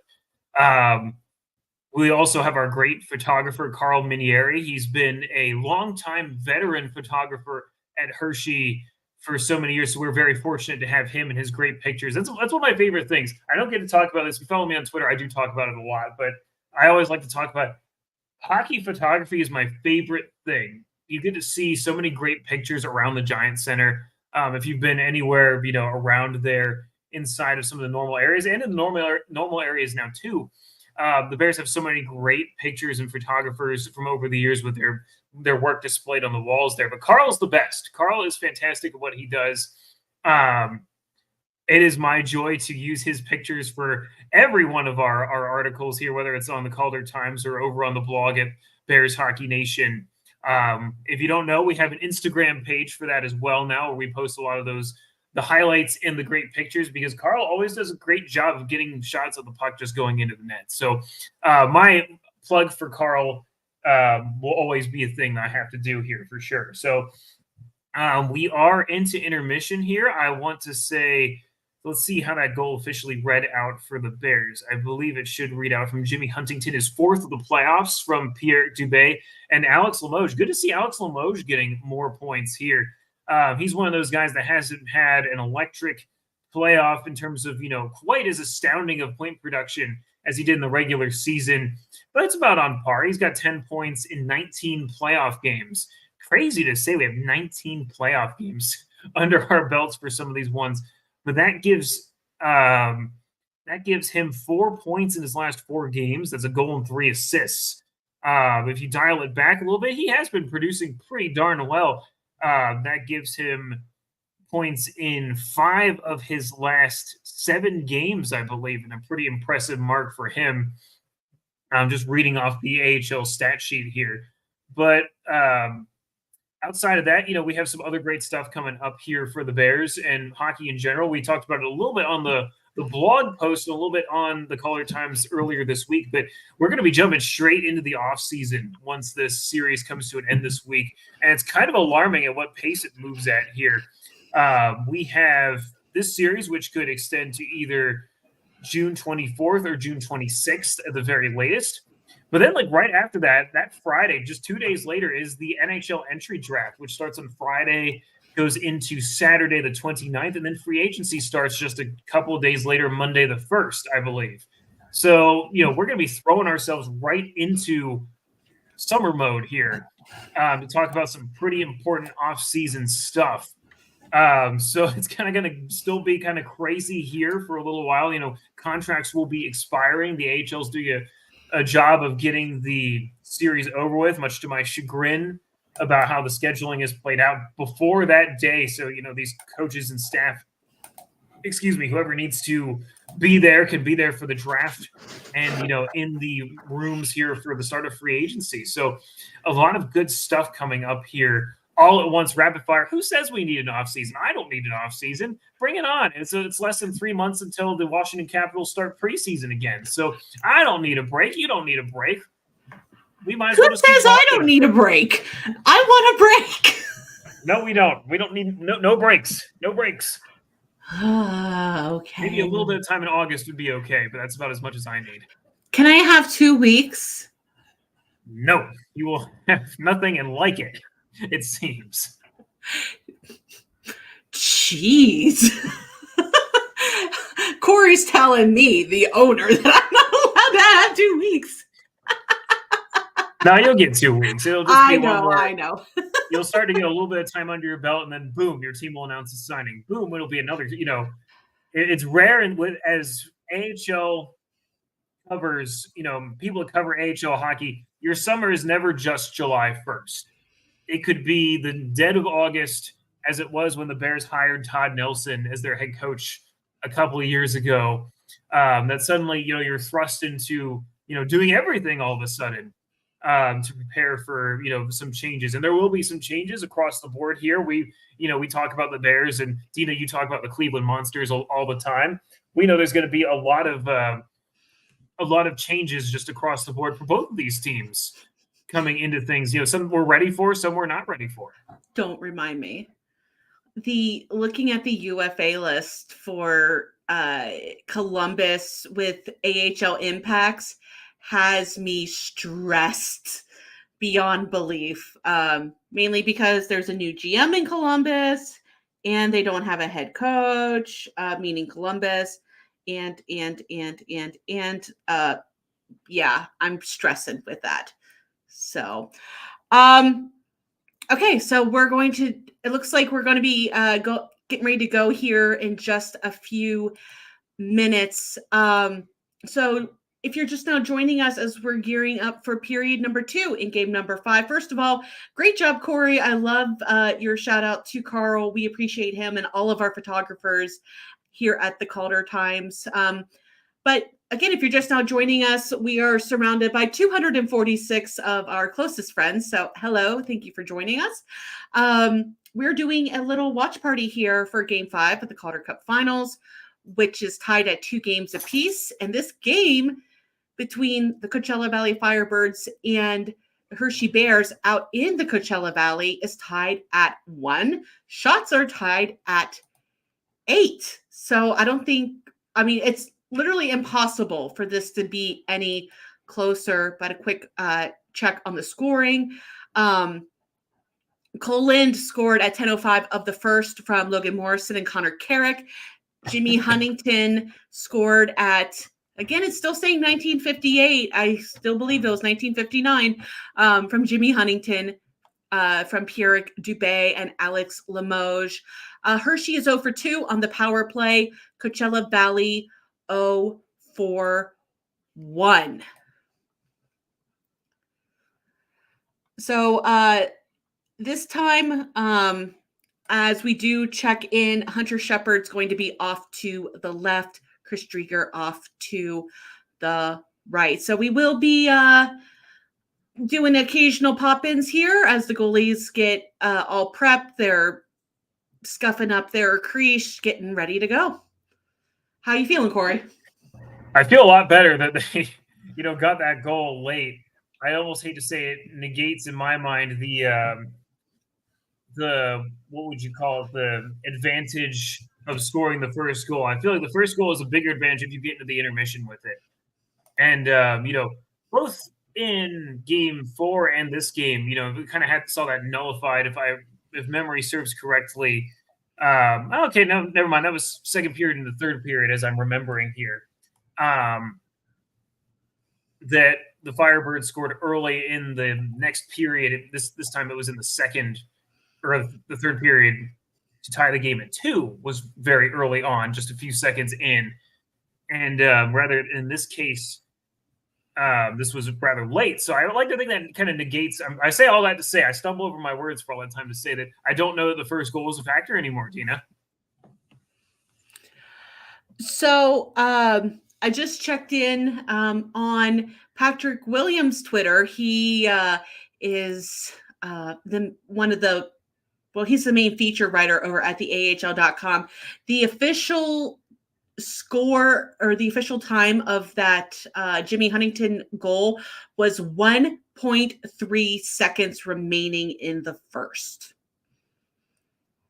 Oh, really? So it was 1 second and 3/10 left in the period. 1.3 seconds. Interesting. So there we go. And I'm just looking all through Twitter right now. And Jacob Stoller on Twitter at the Hockey News had this about Coachella Valley Shane Wright. He said he has been fantastic throughout the AHL playoffs. His 1 points per game in the playoffs is tied for second among all under 21 AHL players from the past 15 years, according to ahltracker.com, with a minimum of 10 games played. 9 of the 10 points have been 5-on-5. He only trails to the Amherst JJ Peterka back in 2022 with 1.2 points through 10 games played. But this includes, players like, in Cleveland, David Juracek is on there from this year. Ivan Miroshnichenko is on there this year. But yeah, previously this includes players like Marty Necas and Willie Nylander, Rasmus Sandin, Jakub Vrana, Evgeny Svechnikov. It's pretty good company there. Yeah, definitely. A couple names I like to see on that list, and some former Bears there, of course, like Jakub Vrana, and some other great names there too, for sure. That's a fun stat. Actually, Jakub Vrana is on there twice. So Ivan Miroshnichenko is 17th in the past 15 years for U21, but Jakub Vrana is on there twice at number 17. Well, he's tied with Miroshnichenko for his 2016 season. In the 2015 season, he's 20th with 0.6 per game. Fascinating. So yeah, that's a pretty cool stat. I didn't. Okay, well now the AHL is saying that it was 0.3 seconds on the clock for the Jimmy Millington goal. I was going to say, Zach said 0.3 of a second on the broadcast, and Zach is rarely wrong. So we'll listen to Zach and the AHL for now. But cool. So Corey, is Dan your father? Yes. He's chiming in. Thanks for the great coverage of Game 5. Let's go Bears. Dan, thank you so much for checking in. I saw the names were spelled the same, so I had to ask. It's all his fault that I'm here today. It is all his fault. I told Carl this when he got to meet my dad one of the games. I said, everything you see here, this jersey, the fact that I'm here right now is all my dad's fault. Dan, thank you, because I appreciate Corey very, very, very much. No fingers pointed negatively, all positive. So let's go ahead and check in here. Right now it's this second period going a lot like the first, and just a lot of back and forth going on. The Bears had some good chances generated in the offensive zone there with the third line and the fourth line kind of combining to, get some good zone time. But as you said, not a lot of quality chances, fired in towards either goaltender. It's a lot of stuff you're seeing on the boards, a lot that you're seeing, lots of, everyone's tightly marked right now. No one's able to just take the puck and skate with it really well without feeling the pressure from the other team. Everything's got to be crisp. Everything's got to, be good in speed. So right now we're seeing a lot of kind of what I talked about in our live episode this week, where Hershey is just relentless in the second period on the long defensive change at just hemming the defense in and just getting plenty of opportunities, where Coachella Valley this playoff season has struggled to clear the puck out of their defensive zone at times. And we're seeing it again right here. This is such a key for the Hershey Bears right now in this series, especially this game where, again, we're locked up at 1 and there's only been one shot on goal this period, and that belongs to the Firebirds. Yeah, it's one of the keys to, like you said, that powers the Bears offense, is being able to, to do whatever you can to keep pucks in the line. A lot of that is, something on the skill of the defenseman there to really be able to step up and, knock pucks down and keep them inside the offensive zone there. It's a precision game in a lot of ways. We saw how many times last year with, Logan Day keeping a puck in brilliantly at the blue line. As I say that, they kind of do it again where the defenseman steps up and keeps the puck in. I want to say that was Jake Massey that did that one, but I'd have to. I'm wrong. I believe that was Nicky Lieberman that made a good step up there. Now, I believe the Bears were just called sides a little bit on the battle that ensued there. But, some really good stuff there from the Bears. That's some of the things that they're so expert at. I was rewatching, I retweet a lot of the goals when it comes up. It's coming up on the 1 year anniversary for a lot of the key goals from last year's playoff run for the Bears. And one of them, you just have to admire, was the Garrett Pilon overtime winner in Game 5 for the Bears at this time last year. It was all started by a great keep in the zone by Logan Day, who kept the puck in narrowly at the line, was tripped, but spun the puck down to Mason Morelli. Eventually got it to Garrett Pilon, and they scored the goal in overtime. A 1-0 game. Talk about tense. That was probably the most tense I think I've ever been in one singular game. Was for Game 5 of last year's finals. But the Bears, one of the things I also did want to mention that I kind of got to write in my article earlier today, but didn't really get to elaborate on so far. Sorry, there's some action going on here a little bit. Max McCormick is down behind the net. He is on all fours, definitely struggling there. I'm going to look back to see what might have happened there. I'm showing the replay on my alternate angle here that I have here. So I can't tell who it was, but he had a little bit of a battle against one of the Bears players, seemed to take a stick in the midsection. So hopefully for Max McCormick, just maybe a little bit of the wind knocked out of him. It looked like it was Ivan Miroshnichenko, bodied up on him a little bit there, and maybe caught something up high.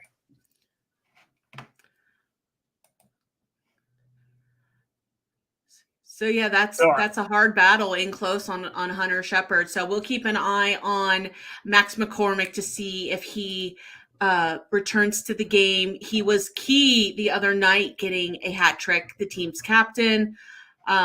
Huge contributor to this Firebirds organization.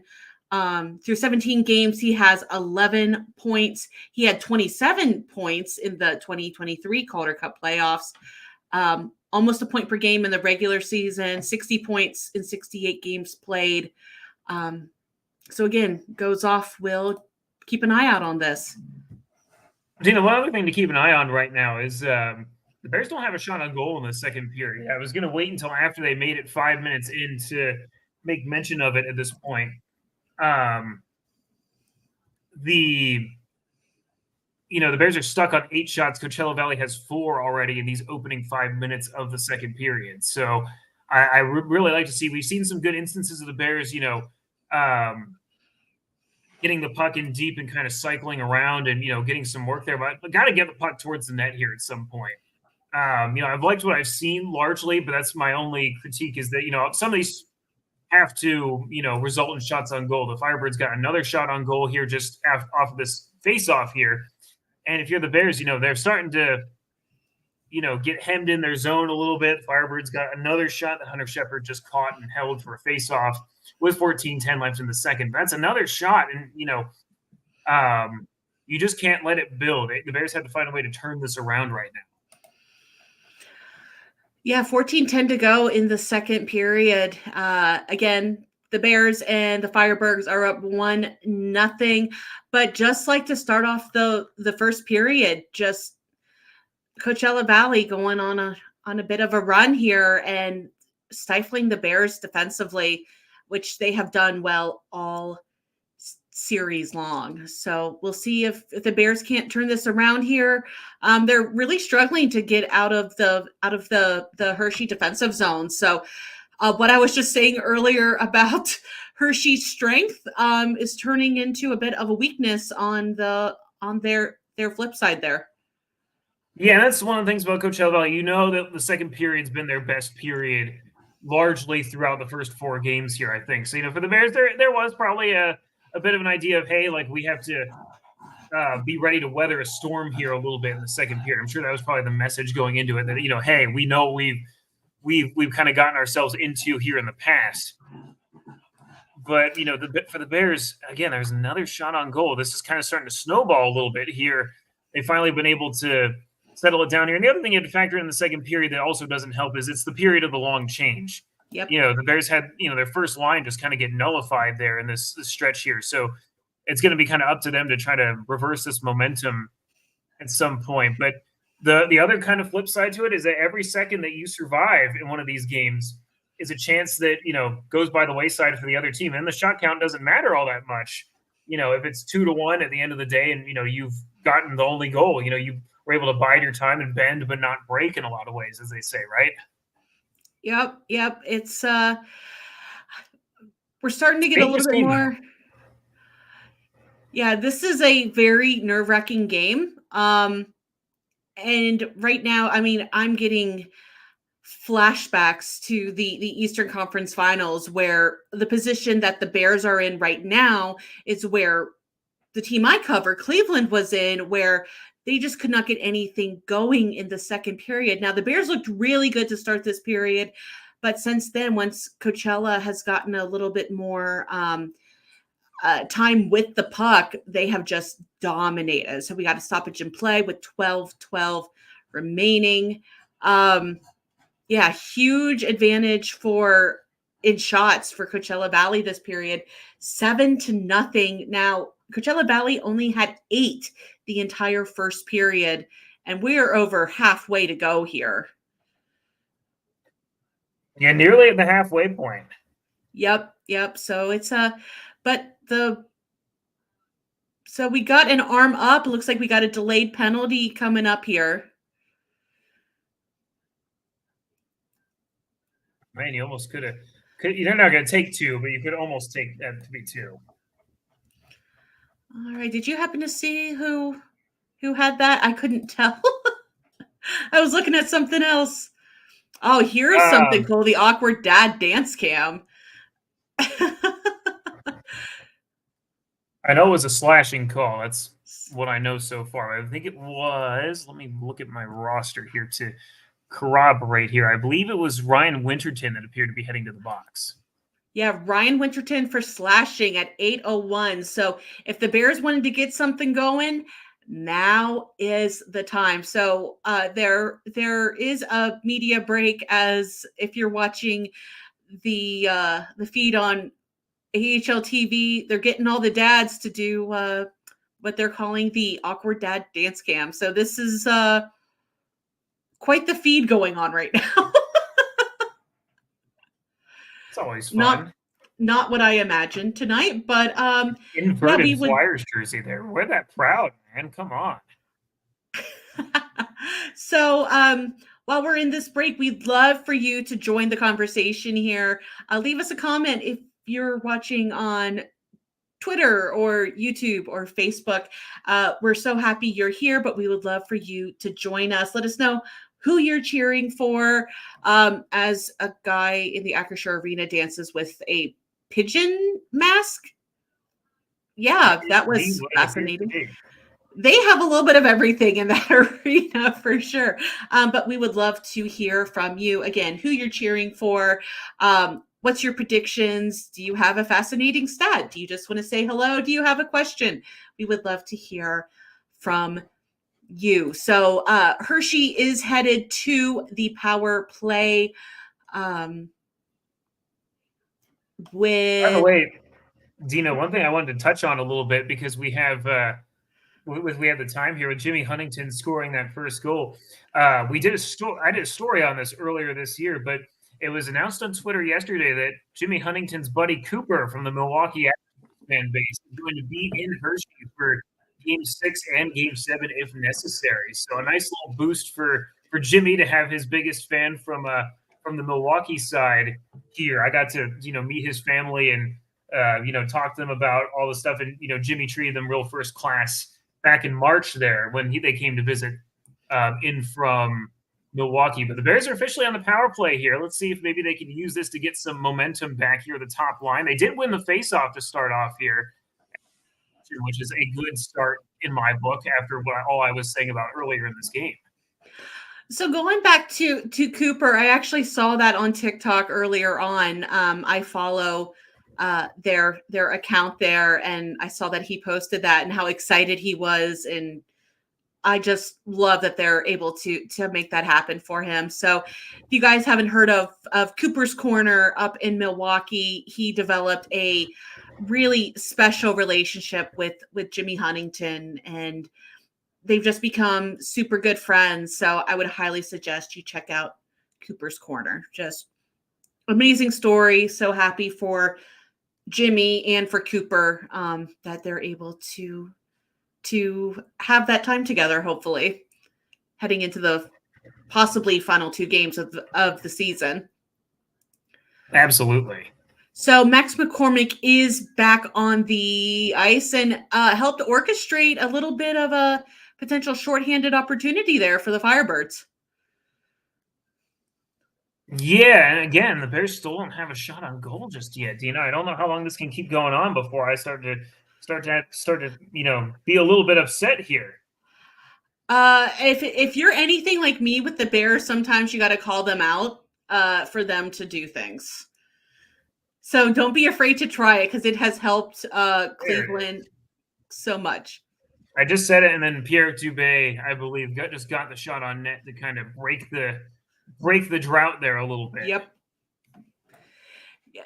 A little bit of a kick away from Chris Strieger, but yeah, well, that looked like on my side at least Henrik Rubinski with a shot. Maybe it was. So. I saw the 8, and that's usually Dubé's spots. That's why I kind of thought that. Yep. There a little bit, but Henrik Rubinski could make a great stand-in for him. He has a great shot as well. So with 9:43 remaining, Hershey Bears have 1 shot on goal this period. Not a sustainable pace in terms of being able to score compared to Coachella Valley's 7. But the Hershey Bears have held have held Coachella Valley to 0 shots on net since 6:24 of the first. So at least the defense is coming back there. Yeah, I mean, like I said, it was always going to be a situation where, nice hit by Bogdan Chuneyev behind the net there. Wow. But yeah, it was always going to be a battle in the second period for the Bears. They were always going to have to deal with a situation like this. The period has just been, Coachella Valley's best and their favorite. As Hunter Shepard makes a nice save here on a defensive sequence. It was always going to be a battle in the second period here. So I think that the Bears just need to weather this storm. I would have loved to see a little bit more from them on the power play there, unfortunately. But, just have to keep working on it. We're down to immediate timeout with 8:38 left in the second period as they'll do a military recognition of the game in Coachella Valley, which is always nice to see and appreciated. But yeah, I'm the Bears, love to see a little bit more. That was a perfect look for Rubinski on the power play there. I would like to see a little bit more, but take what you can get at certain points, right? It's just going to be a battle. I'm not going to be too critical about anything right now. As long as they're, not getting quite rolled over or anything like that, we'll take what we can get at this point. But I'd like to see a little bit more. If I could say, I've never spent a day in my life. You never have to worry about me there. But going 65 is nice. But when the speed limit's 70, you go 70 type of thing, right? Like I said, I'm not admitting to saying that I've sped before. But if you can go a little bit faster there, you get home a little bit faster, right? I think the Bears need to embrace that here coming into the home stretch of this here second period to try to, get their foot in the gas pedal a little bit more, maybe get a little bit more out of it as a result. So when it comes to the heavier hits of the game, Hershey, I think, has the advantage. It seems like every time there's a heavy hit, it's because it's on a Firebird. Yeah, so that's definitely a bit of an advantage. However, with the amount of shots that Coachella Valley is putting up compared to Hershey, do you still go for the heavy hits, or do you kind of switch that around and try to get offense going? What do you think? I think you have to be opportunistic in both senses. Not in a bad way of saying like, oh, you don't play physically or you don't, because a lot of times when you do play physically, it's it does, put that fear a little bit in the other team's eyes when you get a good chance. Bogdan Trineyev is a very smart hockey player who, can do a little bit of everything for the Bears. And, I think that if you do something like that where it's a heavy but legal hit, we saw a lot of that in the Cleveland series where it was a very viciously heavy series between two teams that I think play a similar style. But the big thing about those hits is that it puts a little bit of the thought in the back of your mind when you're a defenseman coming back where you're going to take a hit. And, you put a little bit more fear, a little bit more thought into it. Sometimes that creates a little bit, maybe a little bit better potential for a turnover. Coachella Valley is much more skill-oriented in the sense that they, focus on speed and pass, flow, and that kind of thing rather than, they're not going to try to, push you out through the bench door and out through the back door of the building was the case during the Cleveland Hershey series in some ways. So I think if you're able to do that, you're able to put a little bit of physicality into it. It just makes those those players for Coachella Valley think a little bit more about those plays. What they're going to have to take from there. So we're going to go ahead and do a little bit of a live check-in here with 7:40 remaining. Again, we're back down in Hershey's defensive zone. However, we do have a little breakout here, but Coachella Valley really heavy with the sticks. Their stick work has been relentless this period. A little bit of cross-ice pass, but again, nobody home. So it's been a rough period for the Hershey Bears. Really great period for the Coachella Valley Firebirds. However, Hershey's defense plus Hunter Shepard just being who he is has held them to 0 goals here in the second. That's one of the things about the Bears that I love so much is that, a lot of people thought that they were, they probably were out of gas after game 3, just the way that game went, that, everything went the Firebirds' way. The one thing about the Bears that I think is just the wild card, and, they've demonstrated this in, the regular season. Me, I watch all the games here. Is that, they have a big save by Shepard. They're a kind of team where they just – you will try your best, but they are a hard team to put away necessarily. They're one of those teams, not that if you let them hang around, it's not one of those types of situations, but they're just such a team that, they have the skill, they can make you pay. If the longer you let them kind of hang around, the longer they can, more chances they have to make you pay for doing so. So I think that the Bears just, and that's kind of what happened in game, going into game 4. I don't know that people expected the Bears to be able to respond in such a short amount of time as they did, but it goes to show how tight they are together, how, great their group is, how good their leadership is, coaching. It's just one of those factors that, just when you think that there's going to be an issue here for the Bears, that, they're able to worm their way out of trouble. So that one really great shot on Hunter Shepard was my player to watch in this series. And wow, my brain just broke. Okay, in Marion Studenich. So he was down there with Devon Shore with a rebound shot. But again, Hunter Shepard turning up when his team needs him the most. And I do love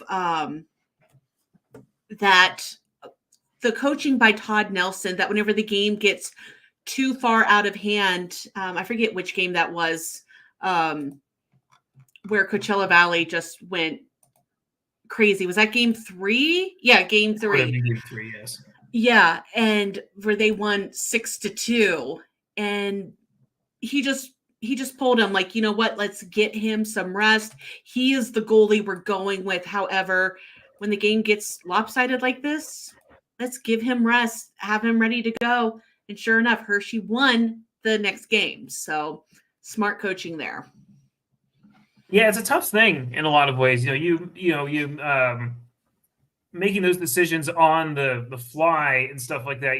It never feels good to have to pull your goaltender in any game, in any situation.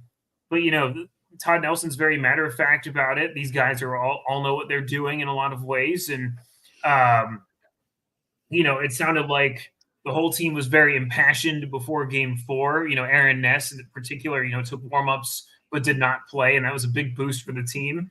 They battle for each other, even the guys that aren't there and on the ice right now. So, they're missing quite a few. It's also very much worth mentioning this effort, missing guys like Vincent Iorio and Lucas Johansson in addition to Aaron Ness there. Like you said, smart coaching and just this next man up mentality the Bears have. Yeah, and I think that's hard for some people to really understand just how the closeness and the relationships of these teams can truly sway a series. And I apologize if you hear a dog panting. My golden retriever decided to jump in the room and join me as we are getting ready for the puck drop on the final 5:56 of the second period. So Jasmine making a behind-the-scenes appearance because she's not jumping up. She's being a very good. Oh, nope. Okay, she jumped up. You might see her. There she is. There she is. Oh, hello, Jasmine. She decided, okay. She's never a bad thing to have a dog appearance on any show ever. Hi, you're famous now. Are you cool with that? Fact, on the broadcast for Monumental Sports Network before they switched to the Bears coverage, they had the Stanley Pup on one of their episodes of the NHL's show on TV beforehand. So we're always here for it, I think. Up and there she goes. She heard my husband Gary laughing in the other room because he is watching, and it must have come up on his feed where she jumped up. So at first I thought she was being shy, but then she said I talked about her too much, and she decided I want belly scritches. So that's Jasmine. I'm a little bit annoyed right now, I have to tell you. The Bears are still being outshot here. The shot's updated to, I believe, 11-1 as we're talking right now in favor of the Coachella Valley Firebirds. Well, now the stat sheet is updated to 12-1 in their favor, I believe, here. And I'm a little bit annoyed at this. This is not sustainable for the Bears, in my opinion. No. I don't like it. Hunter Shepard is really good, but I just don't think that this is a sustainable, outcome for the Bears. At some point you talk about weathering a storm, but there has to be some degree of a response here for the Bears. I just don't like this. So, Hershey better than possibly almost anyone that is not literally hired by the team. What do you think the message is going to be by Todd Nelson and the coaching staff during the second intermission after this kind of a performance where right now Coachella Valley is up in shots in the second period, 14-1, meaning 22-9 overall? I think it's just going to be get back to your game at a certain point here. They're going to probably say, hey, you weathered the storm. Good. Todd Nelson is not the kind of coach to peel the paint off of the walls, screaming during intermission, but he's going to tell them this is not good enough. And, they sat there and they let this team come at them. And, count your blessings. You're still in this. Nothing, this has not gone south by any stretch, but it's not enough to win. It's not enough. And, it's sometimes it feels, it has felt at times in this period like they've been in a survival mode as opposed to a mode that's really, talking about taking this series and taking this game. So, if they make it to intermission and this is still the case, great. That's awesome. But it's got to get better. And it just can't, and some of these chances, say what you will. Sure. Yeah, it's been a little bit more routine for Hunter Shepard. He's made it look pretty good. There's a little bit of a scrum going on after the most recent save by Shepard after Jake Massey kind of got put down in his wallet. Riley Sutter's involved. He had to do a lot to, incur the wrath of Riley Sutter in some ways. We're going to see what happens as they unfortunately have cut away from the action to the fan cam here on AHL TV to see what the penalty. It looks like there will be penalties out of this. It looks like both players are going. Yeah, Sutter in the box. But let's take a look at this shot map here real quick. Now, this is just for the second period, but okay, so in the first period, look how down low. So Coachella Valley are the blue ones. And this cracks me up that there's these shots from the complete other end. So that always just makes me laugh. But look at how down low all these shots were. And of course, the goal right here. Then when we move to the second period where they've really come alive on the shot count, but look how far out all of these shots are. So the Hershey defense doing an amazing job clogging up lanes and forcing the offense to shoot from far out, giving Hunter Shepherd, except for one shot, plenty of time and space to see the puck and keep this game tied at 1. Deana, this is kind of an interesting scenario. I hate to call this an advantage for anybody, but it's 4-on-4 now. We know what happened on Thursday night in the 4-on-4 for Coachella Valley. So this is a big sequence to watch out for. So I think now would be a great time to pop in on the game and let's watch this 4-on-4 together. So Marion Student each again, watch. Yeah, that was amazing. His skating, just everything he does, just Marion Student each, fascinating player. And a bit of a bobble there by Chris Drieger, but eventually came up with it there. That is very unlike him. And the Bears have made that work before at different points here. You think back to game number 2 at Giant Center where, the Bears created a goal in a similar situation in the second period where they were being outshot pretty badly. And, Alex Limoges lifts the goaltender's stick, steals, and finds Jimmy Huntington to bury the puck there. So it's not unheard of to, pressure the goaltender into potentially making a mistake. So we'll see what happens here as the Bears, have the puck in the offensive zone here just a little bit more. Up another shot on goal there. Oh. Really, I was wondering really if that was down offside. low. Was that Prisky that got that down low? It was Joe Snively that had the initial shot, I believe. Prisky was cutting down with him there. Didn't look like they got a second chance on the shot, but it looked like the puck settled down for him, unfortunately. So what I liked, a little bit of a rebound, but he reeled it in. What I liked earlier in that sequence was the skating by Jake Massey, and he has just, I don't know if it's just me, I'd love to get your input on this, but he seems to have had a really strong back end of the playoffs here. Who are you talking about again? I'm sorry. Jake Massey on defense. He is a very solid skater, very underrated skater, I think.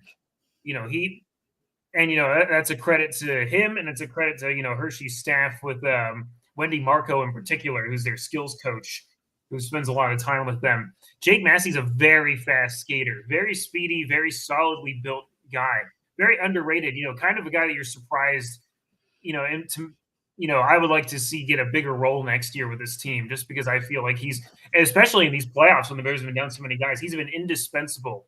The Bears don't really get to this point without him and his, solid contributions in my mind. All right. Well, I noticed a new like pop up in our stream here, and I was just taking a look, to see who it was. Apparently, my mother has power now. So, hey, Mom, if you're watching this, I'm glad you have power. I hope your air conditioner catches up soon. So, we're happy to hear that they have power. Yes, I'm so happy. She had just gotten back from a working mission trip down in West Virginia. She's part of she volunteers with an organization that does a lot of like housework for people that are disadvantaged, been affected by natural disasters, and they'll go in and do things around the house for them, like construction type work. And she had literally just gotten back from that trip today, and then she's home for a few minutes and the power goes out. Like, well, maybe so I felt bad for her, but I'm glad she has power. Mom, thanks for everything you do. but my husband is chiming in here. He texted me a while ago when we were talking about that Jimmy Huntington goal back in the first period, that's saying it's from 1958. And he says, inside the final minute of a period, the game clock is rolled back to the last whole second for purposes of the time of a goal. Interesting. So, okay. There you go. He is my stats person. He's the kind of person that pays a lot of attention to the officials, the rules of the game, things like that. So he is my go-to for all things officiating. So we are at 109 remaining. Hershey getting a few shots here at the final in the back half of the period. They have the last two shots. But ultimately 15-3 this period. From Coachella Valley to Hershey. Huge defensive work here by Hershey with the down into the final minute of period number 2. We are still locked 1-1. Yeah, just outside of the final minute of regulation or I should say final minute of the second period of regulation time. A little bit of a better response here from the Bears here. A couple of shots, some good work on the forecheck, I think, has stood out to me for the, Mike Vecchione especially. I think is kind of an underrated player this series. I don't think he's gotten all the scoring that, a guy of his caliber, a guy of his reputation in this series particularly has, might be expected of. But, I think he's looked really good on the forecheck. Here recently, the Bears have been able to generate a little bit more. Just want to see more sustained pressure, more shots come from sustained pressure. So some of their chances have been one and done a little bit here too. So, kind of would like to see some of that maybe shift around here a little bit, but we'll see. All right, we have a stoppage in play with 21 seconds remaining in the second period. Both teams just looking a little bit slow to finish this one out. Looking like they're saving up early for what's going to be a heck of a third period. This is going to be one of the ones where Coachella Valley especially, I think, is going to leave it all on the ice in the third period because it is their head coach's final game. Regardless of what happens, this will be the final game of the season for the Coachella Valley Firebirds in Acrisure Arena. So that means Dan Bilesma's final game as the head coach of Coachella Valley, as he will be assuming the position of the head coach for the Seattle Kraken, which is Coachella Valley's NHL affiliate come the 2024-25 season. So you think that they're really, really going to come hard in the third period to make it a fitting ending in Acrisure Arena. Yeah, absolutely. It was kind of before the series got underway and the Firebirds were kind of waiting around in Hershey. It was neat to see Dan Bilesma just kind of sitting around on the concourse as almost a regular fan would, watching the Bears Monsters finishing out their series.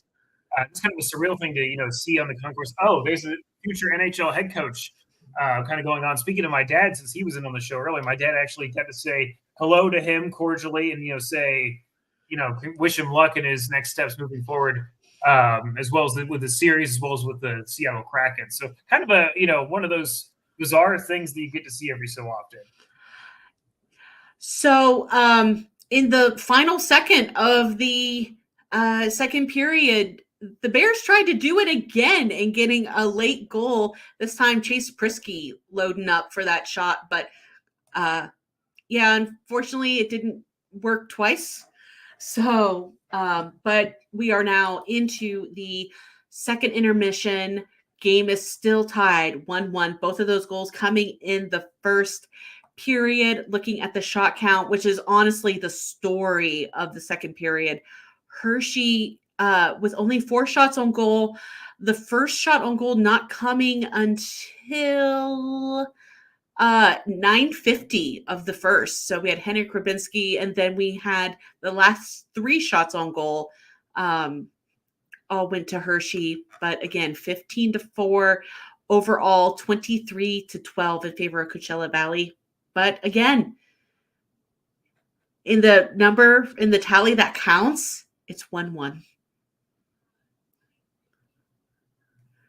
Sorry, just listening to one of the intermission interviews here. I think they're talking with Matt Strom. I mean, honestly, I'm just shocked that Hershey came out of that without giving up at least one goal, if not more. But yeah, the Hershey defense, especially Hunter Shepherd, just coming up when the team needs them. And that's what you need out of your number one goaltender. Yeah, definitely. I think that's all you can hope for. You have to weather the storm, as we talked about there. We have to you have to do some things to to earn your keep and stay in this game here. And now the way to look at it, if you're Hershey, is that you have to look at it and say, hey, this is one more period. Win 20 minutes, and you're going back to Hershey with a lead here. So you just have to look at it as a clean slate at this point, and win this period. All right. So we're just going to just do a quick little recap of this game so far. We are in the first period as Corey takes a little bit of a break here. At the end of the second period, again, the game is tied 1-1 between the Hershey Bears and the Coachella Valley Firebirds. The series is a best-of-7 series where it's locked up at 2-2. So 2 games apiece. 1 goal apiece here in this game. Coachella Valley with a commanding lead on shots, 23-12. All the scoring has come in the first period. At 10:05 of the first, it was Cole Lind down low on Hunter Shepherd, with the assist going to Logan Morrison and Connor Carrick. Jimmy Huntington with officially at 19:58. Again, Jimmy Huntington with that tying goal for Hershey from Pierrick Dubé and Alex Limoges. Looking at special teams, Hershey is 0 for 3 on the night. Coachella Valley 0 for 1 on the power play. So a really big period coming up. But if you are just joining us, I would like to thank everybody, all 284 of you that are joining us here. My name's Deana Weinheimer. My co-host, Corey Swartz, will be right back. We are 2/3 of the Calder's Calling podcast through the outlet, the Calder Times. We are in our first season of operation, so we really appreciate you joining us here for this watch party. And we would love for you to join us, especially in this intermission. If you have any questions, comments, let us know who you're cheering for. Is it Coachella Valley? Is it Hershey Bears? Are you just cheering for ultimate chaos and winning a game 7? Just let us know if you have any questions. We'd be more than happy to answer them for you. You can leave a comment or tweet us at the Calder Times. And we do have a question to read here in a couple of minutes whenever Corey comes back. But I really, really appreciate you all being here. But yeah, it's that second period was just all Coachella Valley. But it was also all Hershey defense. They did a great job. We're going to take another look at this shot map here. So again, let's just take a look at the first period. So the Hershey Bears are going to be these like orangish, yellowish orange, tan, whatever color you want to call it, bubbles, where the dark blue is going to be all of the Coachella Valley shots. So, of course, these two out here near their own goaltender, anomalies for sure. But take a look at how down low, really point blank range, rebound type shots that Coachella Valley had in the first. Hershey a little bit more spread out, but their single goal coming in, from Jimmy Huntington, literally had a shot in on Chris Drieger. It bounced out, and Huntington had his stick down. He was able to get the shot back off to score. So that's the first period. Now let's take a look at the second period. Of course, Hershey had their 4 shots. out, around the face-off circles. But take a look at the Coachella Valley shot map here. So just compare this from the first, where they're all down low, compared to this, where everything is really spread out. So even with the defensive long change, Hershey doing a fantastic job, even with the tired legs and everything, at really forcing all of the shooters to stay out. We had one shot that was pretty early on, from Cole Lind on Hunter Shepard, but otherwise everything. You had one in the neutral zone from Cameron Hughes, but everything else out above the faceoff dot, near the blue line. So Hershey just doing once again, fantastic job of making sure that Hunter Shepard has the time, the space. They were clearing out Hunter Shepard's crease, out in front of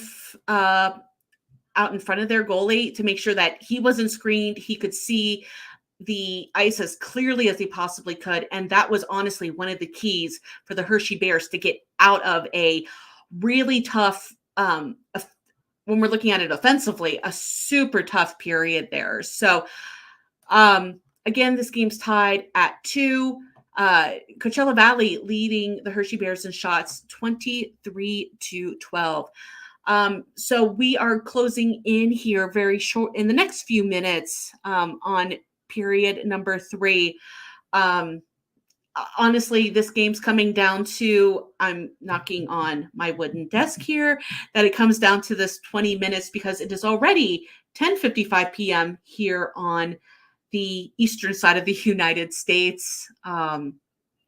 And we've been live for a little over 2 hours here. So definitely starting to get a little sleepy, but the Firebirds are probably going to leave everything they have on the ice. So in case you haven't heard, the head coach, since they started as a franchise last season, Dan Bilesma, has been hired as the Seattle Kraken's head coach. So that's Coachella Valley's AHL affiliate.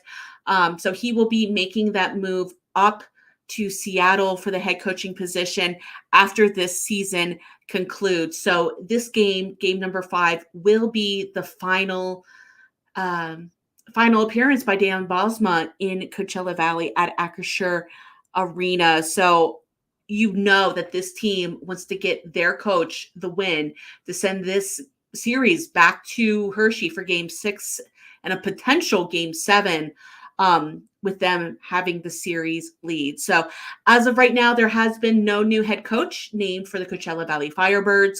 I've seen a lot of speculation that potentially assistant coach Jessica Campbell might get the job if Dan Bilesma does not also bring her. She was one of his top choices for his coaching staff. So we don't know if maybe she will follow him up into Seattle. Maybe she gets the head coaching job in Coachella Valley. So that's just one of the many coaching storylines we're going to be following throughout both the NHL and AHL throughout the off season here. But yeah, Corey, welcome back. I am back. That took me a little bit longer than expected. No worries. I got a phone call for my input on the game from one of my friends that's actually at the game right now. He called me from the bowels of Acrisure Arena, waiting in the line to get to the bathroom. So, hopefully, it sounds like there's a good few many. He told me that he ran into Ethan Frank's family that's in attendance there. He approached them and talked to them and said it was nice to see some Bears fans there. So that's a really cool aside there. Some stuff that happens when you're on the road, which is always really fun. I love that. It's always cool whenever, you see player families and things like that. I just love that. I'm always kind of loving it because in the back, I hear they're talking with John Walton on the broadcast. It's always a little bit of memory trip down memory lane where you get to see you get to hear former voice of the Bears and the current voice of the Bears. John Walton's a legend, so always happy to hear from him during playoffs right now. So earlier we had Jasmine join us, and then my husband just made an appearance because he's refilling my water for me because got to stay hydrated. He's wonderful, but he's wearing a all caps shirt. He said it's the only shirt he has that even slightly resembles one of the two teams. So he put that shirt on. So I guess that means he's rooting for the Bears. He chose well. We'll just say that. I mean, it was a free shirt. We went on a so there used to be an organization here in Columbus called the Jacketbackers, and they used to organize all sorts of road trips and things like that. And they got us this group package for a game in Washington. And as part of that package, we all got free Washington Capitals t-shirts. So it's okay. So he's like, okay, I'll just wear it. I got to get him some Bear stuff, apparently. I should have done that when I was out in Hershey a few weeks ago, but I couldn't dare purchase something from the opposition of the Monsters at that point. Well, you know how it goes. You'd be purchasing a shirt from the right team. I'm kidding. And is he going to fade back in? Nope, part of his shirt did, though. Hi. My green screen failed me. Love it. All right. So, Corey, how are you feeling tied after that period? I mean, I'm sure you're proud of the defense and their work, but had to hope that end of the second period was more of what we'll see in the third period, where the Bears were able to get some shots on goal. And I wouldn't say that any of the shots they had, Hendrix Lapierre probably had the best chance, I would say, in the second period, where he kind of was able to dangle through and, get the puck on Drieger, and then, nearly stole the puck off of him too, earlier in that sequence. Kind of hoping that that's maybe what we see a little bit more of, as the Bears able to, get to that interior ice, get some shots on net. I know you were breaking down some of the shot areas for the Bears here, or for both teams here a little bit. I'm hoping that the Bears maybe got some better shots, some better looks here. But it's just been, it's just one of those things where, if I'm the Bears, I want to just see them, you only need one. Like we were saying earlier, you need to stick to the process here. And that starts with the Bears, playing this sound defense. If you start with defense and work into offense from there, I think that's kind of the Bears' philosophy, where they're going to play that way. And so they have to kind of take care of their own zone first, and then try to lead that into more offense. So I'm kind of hoping they continue to play that way, but I do want to see more shots find its way to Drieger.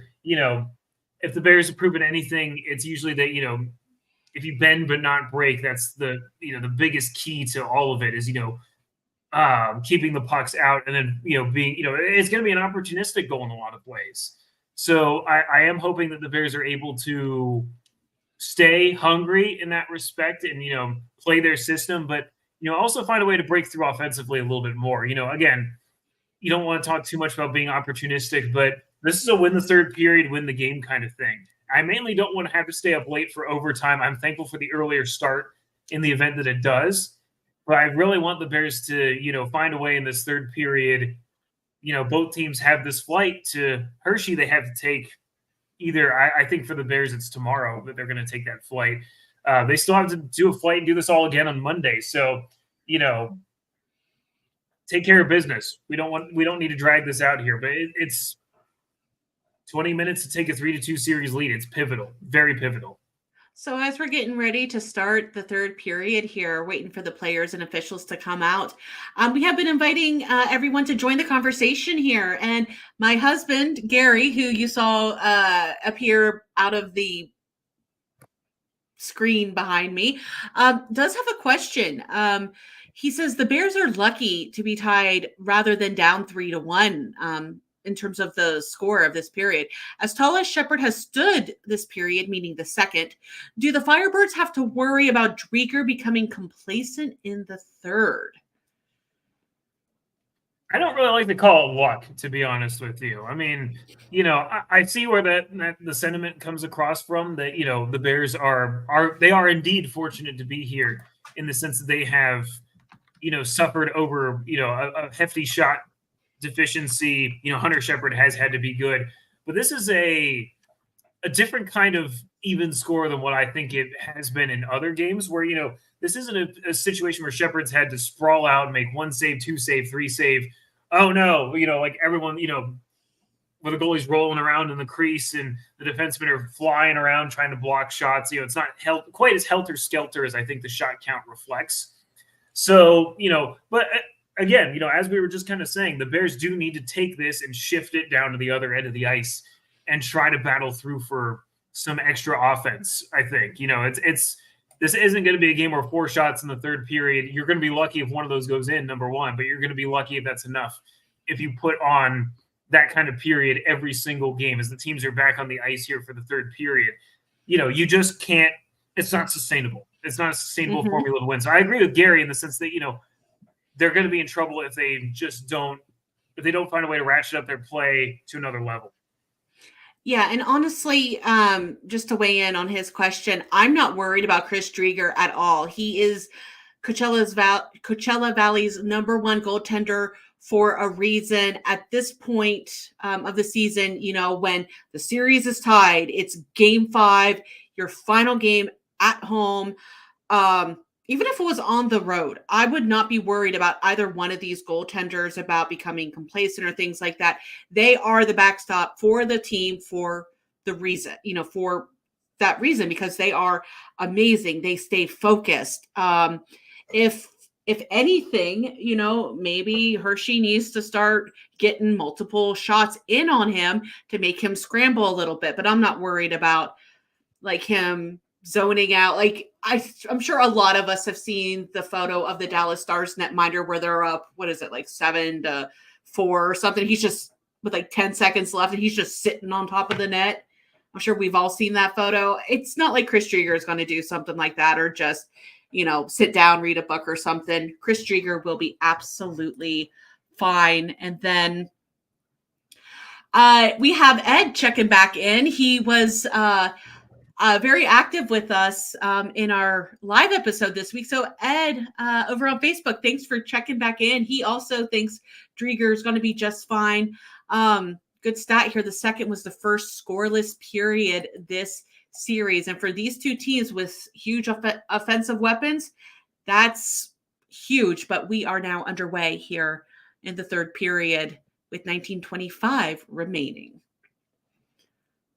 Yeah, that's one of the things with the, this isn't an NHL video game thing where you're playing your friend that's never played an NHL game before, and you outshoot them 30-1, but the one shot is a goal from the blue line because they feel bad that this, your friend is getting crushed type of thing.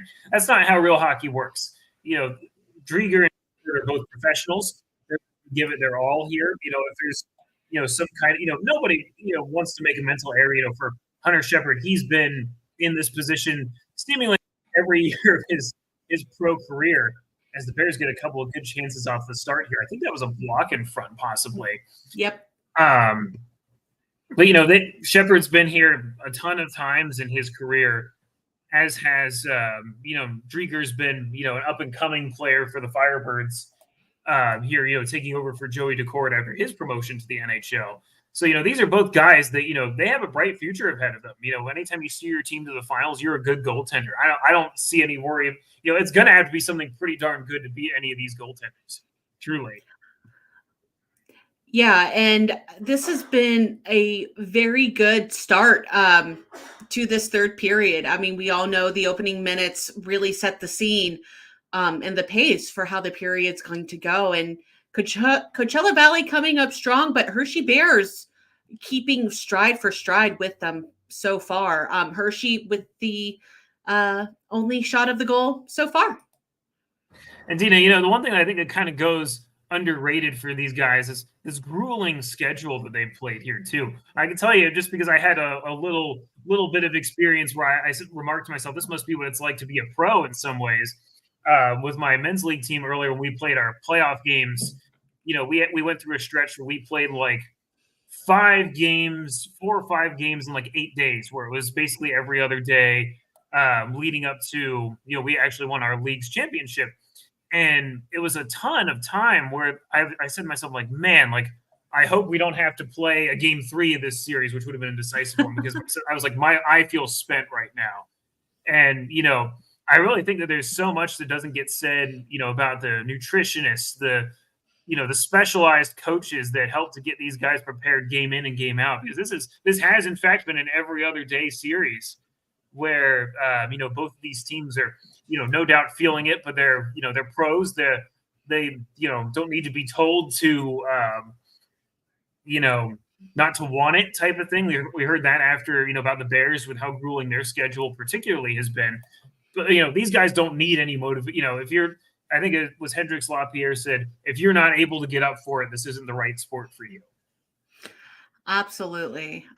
Couldn't have said it any better, but 16:51 remaining in the third period. Coachella Valley Hershey still locked up at 1, getting a little bit more action here in the early minutes of the third period. And right off the face-off, nice shot by Coachella Valley, but Hunter Shepard once again was given plenty of space and time, and he saw that and knocked it right away with his stick hand there.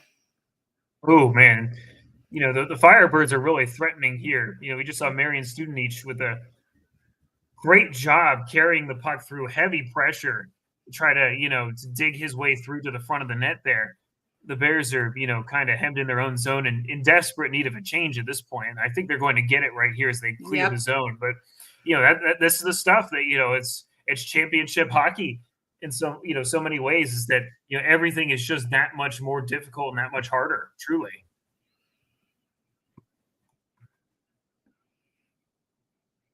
So Corey, I know you were talking about the great photographers from Hershey. I have to share this photo that they posted on their socials because it's so good. Hang on, I gotta pull over. Oh, that is a really good picture. Holy cow. Isn't it? So that's Dubé against, I don't know the Coachella Valley scores. Oh, that's against Connor Carrick. That is indeed Connor Carrick. Heck of a goal, or heck of a shot. Coachella Valley scores. Oh no! I said heck of a goal when I meant photo, and they scored. Oh no! I'm sorry. That's a bad turnover. Oh no! A strong forecheck will do that. So let's go ahead and bring this up and take a look.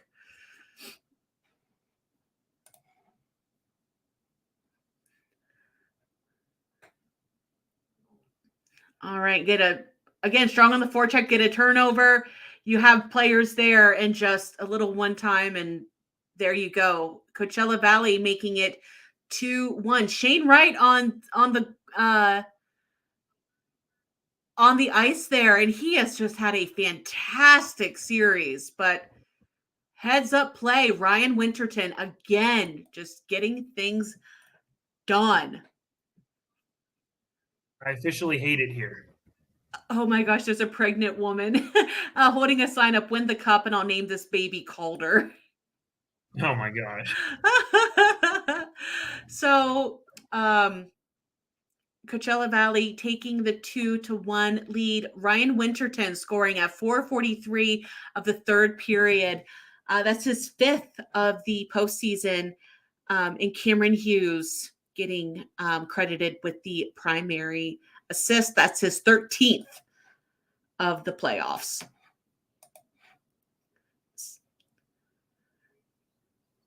So yeah, just got to take this up a notch. They're no longer in survival mode. They're more in, they got to do something.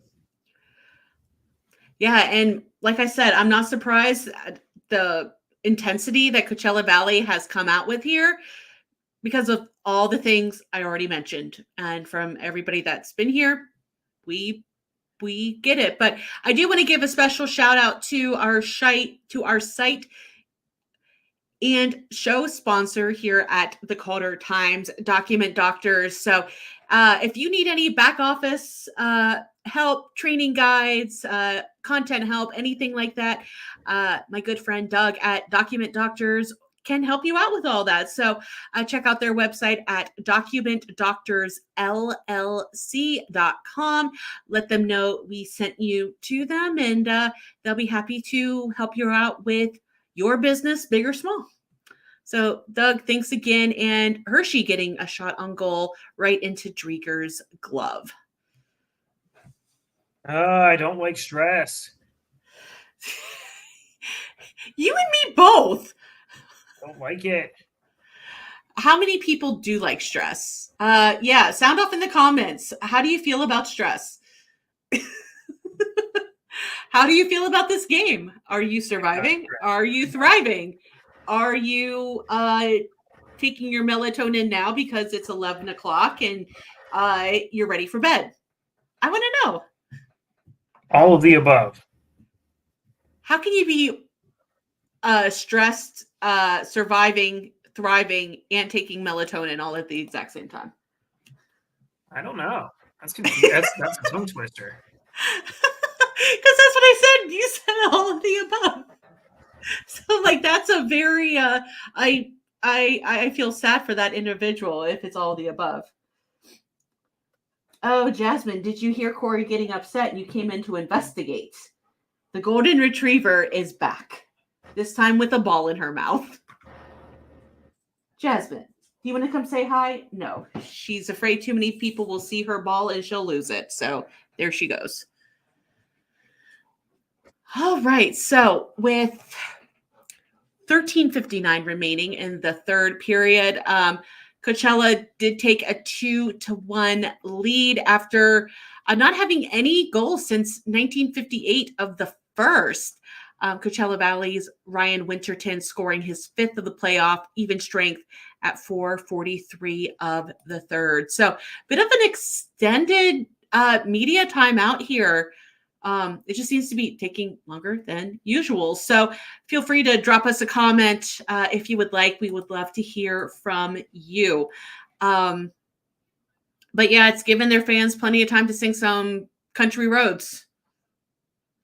So yeah, everyone's arm in arm, swaying back and forth. Vibes are good in Coachella Valley. Vibes are tense in the Hershey, Pennsylvania area, I'm sure. But still, I'm not representing it well enough because I feel like I'm representing it well. You're fine. There's still plenty of hockey to play in this period. So 13:51 remaining in the third. I just, again, don't want this to go into overtime because, yeah, this is going to be past my bedtime. I'm sleepy. You're sleepy. We're all sleepy. My pure caffeine is this small 7.5 ounce can of cherry Coke, because if I tried any caffeine or espresso, I'd be up all night, and I don't want that. Absolutely. Big save by Drieger there. Hershey pulling the intensity a little bit. Yeah, that's what they need to do, is to keep generating some good chances like that in order to, find a way to get back on the board here. Yeah, that was Nikki Lieberman with that nice shot there. Excellent. But Hershey up on shot attempts this period 5-2. So, oh man, he had that one. Nice chance by Nikki Lieberman there. Yeah,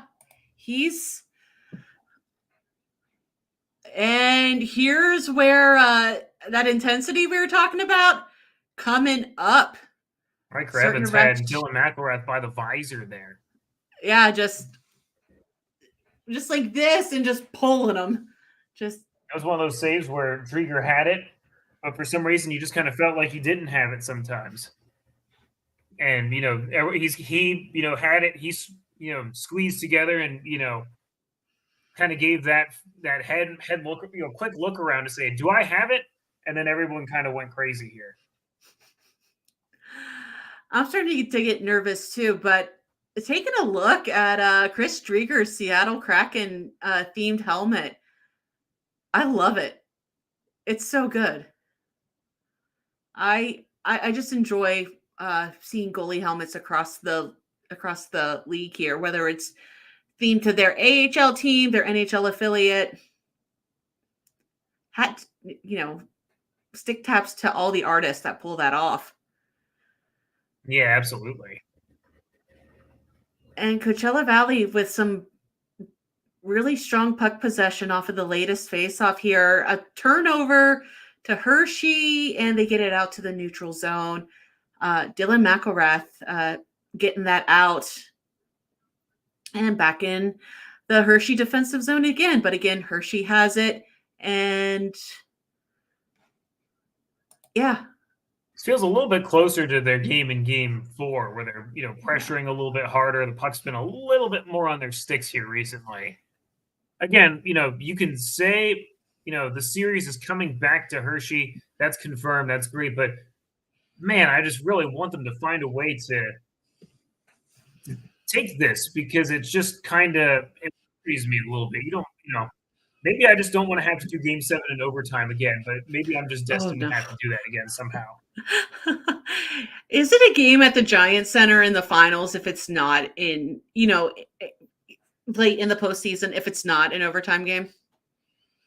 There it is. You're ahead of me again. Party Haman Oxtail does it again. Oh, there we go. Tie game. All right, let's bring this up and watch this together. All right, let's it took a little bit longer to pull this live. Just 1 second.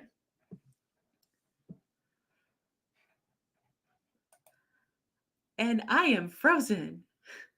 Here we are. Okay, let's take a look at this together. Just single man effort. Finds the lane, gets it. Huge goal for the Hershey Bears. No, but now the Bears are going to be short. Oh, that's a bad penalty. Logan Day's going to the box. I think that's not a good penalty to take, I think. Logan Day really upset going to the bench. But Merk Myers is still hanging out with us. Hey, Merk, thank you so much. He's been with us literally since the beginning. That's my boy. Yeah. That's my buddy Will. He came in on a different alias when we did this last year, believe it or not. So I had a good friend of mine, Arthur, chiming in earlier. Arthur, I do not know why your comment showed up literally with the timestamp of 4:31 p.m., but your timestamps are showing up really odd. But Arthur, a really good source of information for us up in Cleveland, especially when it comes to practices and line rushes and things like that. So Arthur, thank you for doing everything you do. I appreciate your friendship and all the intel you give us in Cleveland. But we have a tie game again, guys. But Coachella Valley on the power play off of that Logan Day call, tripping 2 minutes. But Hershey did a nice job, got the puck back behind Chris Drieger, so burn some time off the clock, and Coachella Valley making a nice rush back down. Let's see if they can get set up like they have before, but I don't think they're going to. Hershey's just relentless right now.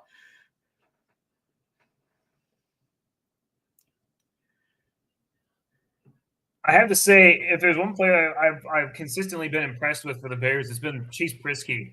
I feel like he's really elevated his game in a new way that I don't know that he's ever been in before. He continues to just kind of be extremely steady defensively back there. Bogdan Trineyev circling the goal mouth here. good work by on him the to kill power some play. Yeah, killed some big time there. And he had what? 3? Let me go back and look. How many guys is it? Okay, so 3 Firebirds on him, and he takes it from one face-off dot back behind Drieger completely to the other one before moving it out of his offensive zone and down to Coachella Valley's offensive zone and just to another teammate. And they're just burning off so much time. So great defensive work from Hershey. I explained that terribly wrong, but I've been talking for the last 2.5 hours plus, so forgive me at 11:23 at night. You are all good. You are all good. Bears have killed the penalty off as an aside, which is great news for them. You always had to be worried about those penalties taken right after goals. That could, kind of be a bit of a buzzkill at times here, I think, is how it was described to me. So Shepard just makes a nice save there, too. Yeah, Hunter Shepard has been huge this game. And again, all thanks to the Hershey defense, they are giving him amazing sight lines. But we talked about Hershey struggling in shots in the second, only getting 4. Coachella Valley is actually falling behind in shots now. Hershey's leading that 6-3. Overall, Coachella Valley has 26-18, but Coachella Valley seemed to come out a little bit. They had a little bit of intensity, and then Hershey just took right over. It's been a much better response for the Bears in this third period here. Crazy to think we're already halfway through it, but that shot, the shot count is a little bit more indicative of the Bears team that we know in terms of limiting Coachella Valley's overall shots so far in this period. Obviously they've given up the one. It's weird, isn't it weird how hockey works sometimes? We just talked about how the Bears got fortunate to survive with what was the disadvantage here? It was like 15-4 in the second, and they didn't give up a penalty. Now they've only given up 3 over the first 11 minutes and change, and they've given up 1 goal in that process. Like, sometimes just hockey is just a weird, silly game, as I think Jay would probably say, that we try to make sense of stuff that we don't always get sense out. All I can say about when it comes to the Hershey Bears, when it comes to this Calder Cup Finals, the action never ends. There's no quit in any of these teams. You saw that in the Eastern Conference Finals between the Monsters and the Bears. And you have to wonder if falling, Hershey having that 3 games to none lead, having the game go to a game 7, almost, and coming out victors in overtime, if that almost didn't set them up to be able to ride this series out as decently as they're doing. Yeah. The Bears we're back in action now as the Bears are, trying to organize something. Puck got past Snively and all the way down. Yeah, I mean, this is the time here. I mean, it's going to be kind of interesting. A nice spinning pass by Snively off that turnover, but it was just too far ahead. That's kind of stuff that, you kind of have to, cross your fingers. Your team doesn't do, unfortunately. It's gut check hockey right now. I almost feel bad, making you talk right now because I know you're just over there stressing. I'm good at yapping when I get nervous a little bit. I think back to last year's finals during the games at home there. I was very nervous. I was a whole ball of nerves. I am a whole ball of nerves right now.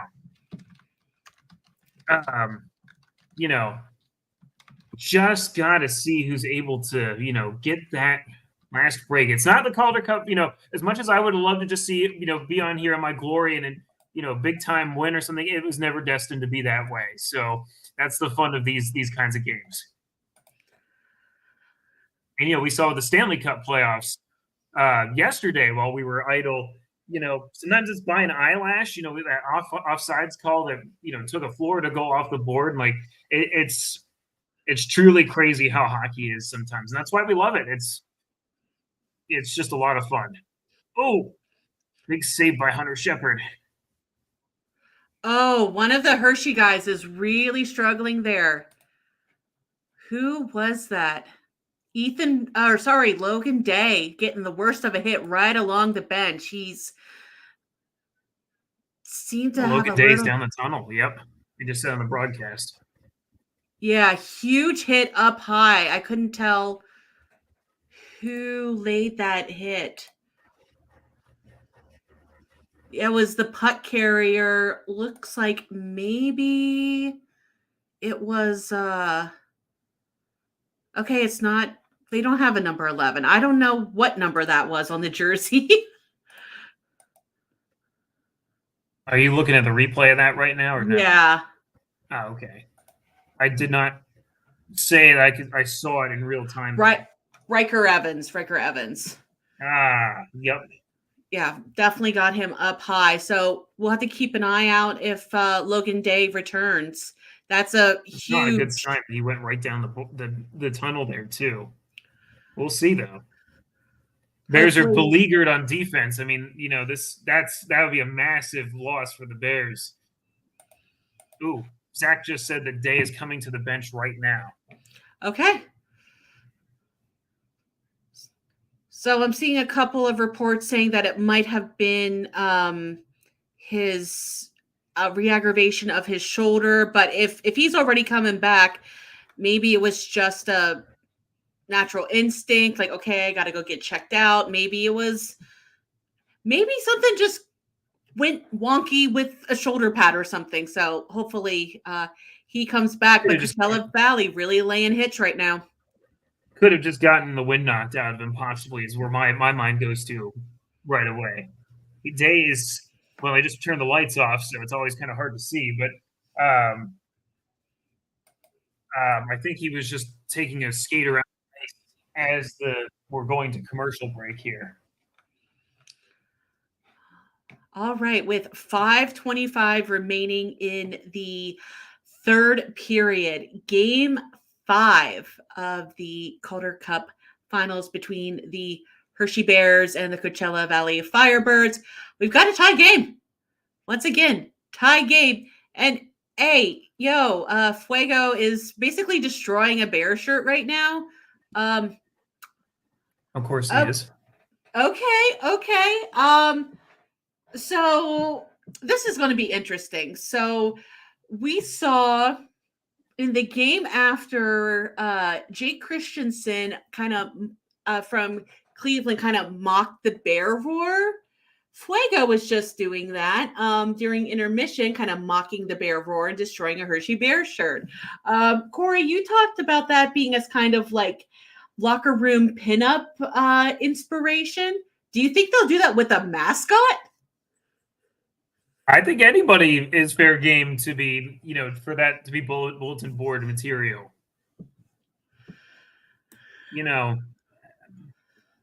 I hate to say, we've seen it learn the hard way. Don't poke the bear.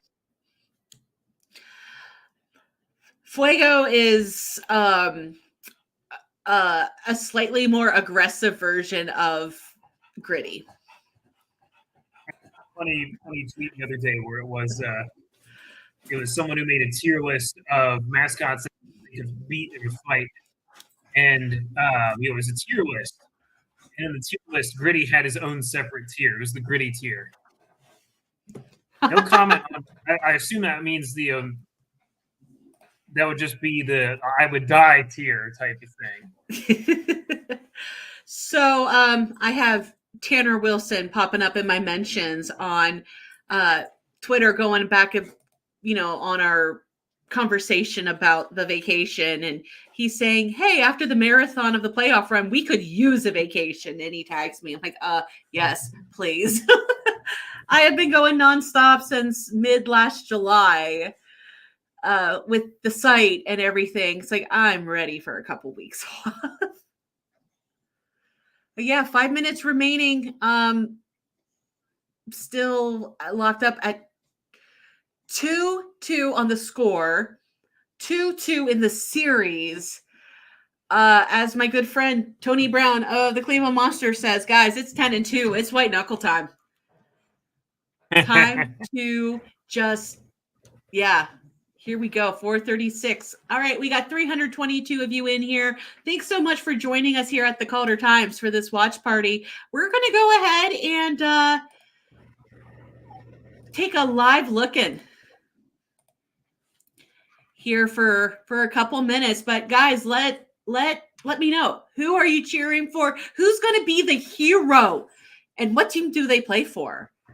We got a little bit of a one-on-one. Oh, nice defensive work by Hershey once again. I couldn't tell who that was. We were talking about him earlier on. Oh, here come the Bears on the 3-on-2. Would be so nice. Good defense there by Coachella Valley. It's 3-on-2s. You know, I think the Bears were a little bit at the end of the line change there, a little gassed, but that was a pretty nice defensive read and breakup there. So one thing, the goal here for the last couple minutes too. One thing you'll come to learn is that Corey's feed is also is always inevitably a little bit ahead of mine, because mine likes to buffer. Oh my gosh! Jimmy Huntington. What? Wow, 3-2 lead with 3:15 remaining. Jimmy Huntington. Yeah, Merk Myers. Jimmy! Wow, what a goal. And what a celly. Jimmy Huntington does not skimp on the cellies. I love that guy. I absolutely love Jimmy Huntington. No one else, Jimmy Huntington is the man. He is amazing. All right, let's go back and kind of see what led up to this goal here. I talked to him at the beginning of the season. He was one of the nicest guys. He, just stood around and talked with me about how much he was looking forward to playing with this team and stuff. And, man, he totally the right guy for this kind of moment, honestly. So once again, okay, we got to go back. Once again, beautiful feed by Alex Limoges. You can't tell me that these two don't have amazing chemistry right now. Once my internet connection decides to pop up, I don't know why it's being so bad, but keep an eye right here on number 12 and his work along the boards. Kind of a little touch and go pass. Here we go. Finds Jimmy Huntington through traffic to get that 3-2 goal. Huge Alex Limoges has been outstanding. I absolutely love Alex Limoges. He is great.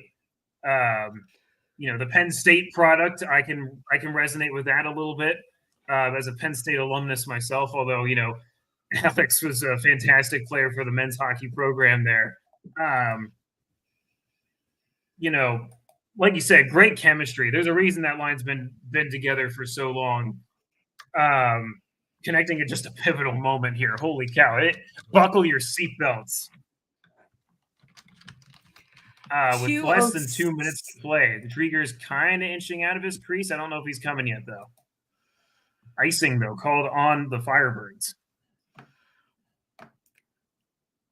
So Corey's commentary is just going to be a little bit ahead. Brent, a little bit unhinged. Brent checking in. I assume that's a Bears fan checking in, saying, "Let's go." I believe. Yeah, he checked in earlier, I believe. Yeah, he did. I'm looking back at 9:09. So right off the bat, go Bears. Would love to see them win the cup. Well, Brent, they're a little, things are looking good. Sorry about this little control bar. I'm trying to get it to go away, and it just does not want to go away. There it goes. All right, 1:44 remaining. Let's see if Hershey, who has really, and Chris Drieger to the bench. So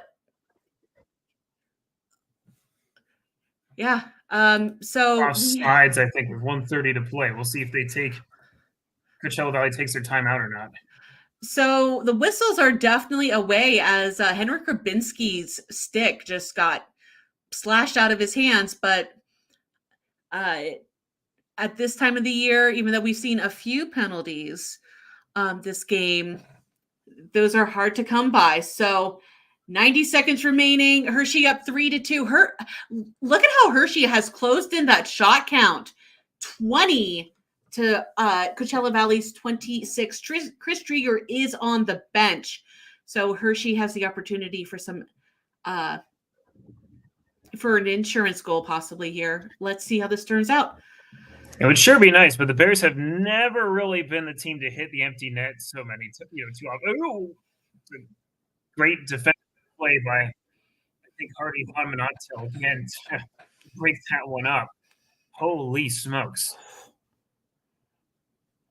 Yeah, nice attempt by Shane right there, but Hardy Octel, you saw him kind of bending his stick, testing it out, making sure that he's still good to go. So Firebirds fans out there, I know we had a few of you here in the chat. How are you feeling? Do you think your team can tie this back up? Hershey fans, what do you think? 63 seconds remaining in the third. Does your team come back to Hershey with the series lead? Yeah, like you said, though, they did close that gap pretty well, too. I mean, and the shot count, 26-20, that's a far cry from where it was a little bit ago. Yeah, so this period, Hershey 8-3, but Hershey pretty much all series, except for maybe one or two periods, have been held to single number shot counts. Yeah, it's been that way for, we had that stat mentioned we were doing the live earlier, right? Yep.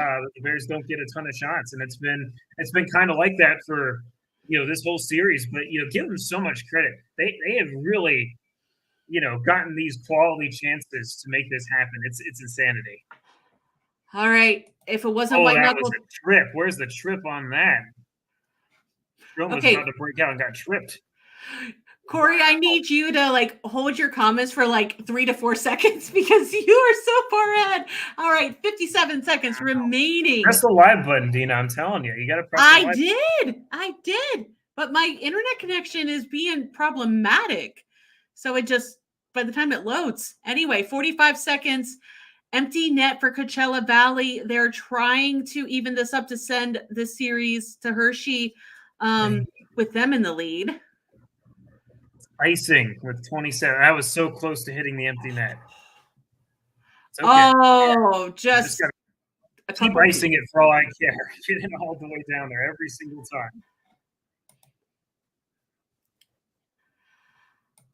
All right, so Coachella Valley getting an opportunity here with 27 seconds left. They have the offensive zone face-off. So let's see if they can do something with this. I love the Snoopy zip-ups. I'm a big Snoopy fan. I can appreciate that. Huge defensive zone face-off. And win by the Firebirds. Good stick work there by my brain is not working well with the numbers. Matt Strom. We talked about him on the live too. Stromer's been great. Stromer's been outstanding, out of this world, fantastic. 18 seconds left. Everybody hanging in there? We got 334 of you. Are you guys all doing okay? Let us know. I cheated ahead. I'm cheating ahead.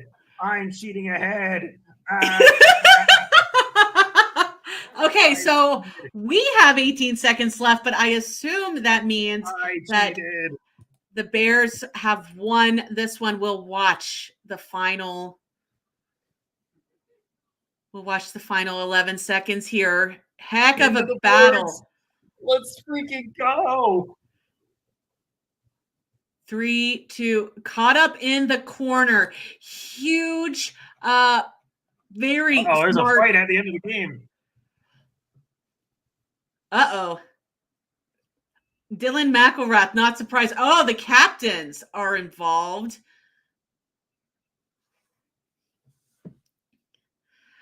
Hardy and Octel in there. Are you kidding me? He wasn't even fighting back. That's a dirty play. Oh, my goodness. Hardy and Octel still had his gloves on. He's not a fighter. He's not a fighter at all, is he? Oh, that's I mean, it wasn't all that chippy of a game. I mean, we saw I don't even remember who it was on Coachella Valley, but it was who was it? I don't even remember. Someone from Coachella Valley and uh Dylan McElrath were really getting, kind of chippy with each other back in the first. But yeah, let's go back and take a look at that fight again because that was well, we'll take a look at it once my computer decides to catch up. Again, I don't know what's up with it. But eventually, it says it's rewinding by 15 seconds, but I doubt that. All right. It takes it some time sometimes. So that all started back in the back with Riley Sutter knocking down one of the Firebirds, and it just came unglued after that. Hold on just a second.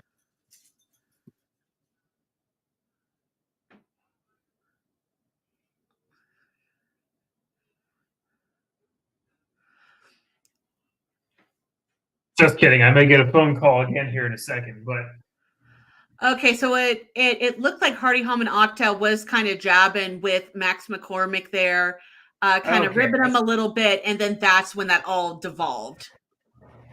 That was a wild shot and a half.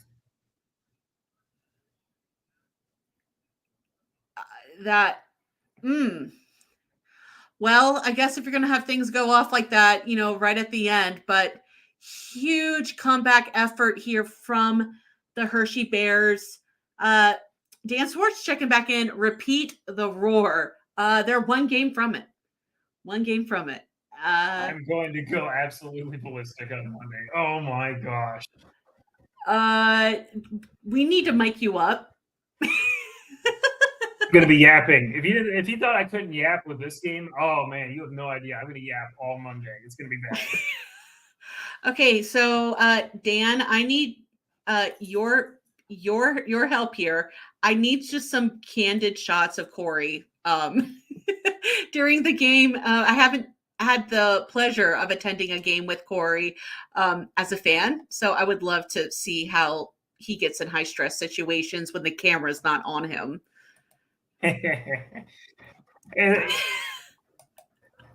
You should have seen me in Game 7 of the Cleveland series. That's all I'm saying. Any of those games like that, I'm jumping around. I'm fan number one. All right. So the final from Coachella Valley, the Hershey Bears 3, the Coachella Valley Firebirds 2 in regulation, which I appreciate because it's 11:45 p.m. here in Ohio. So thank you. So take a look back at the score sheet.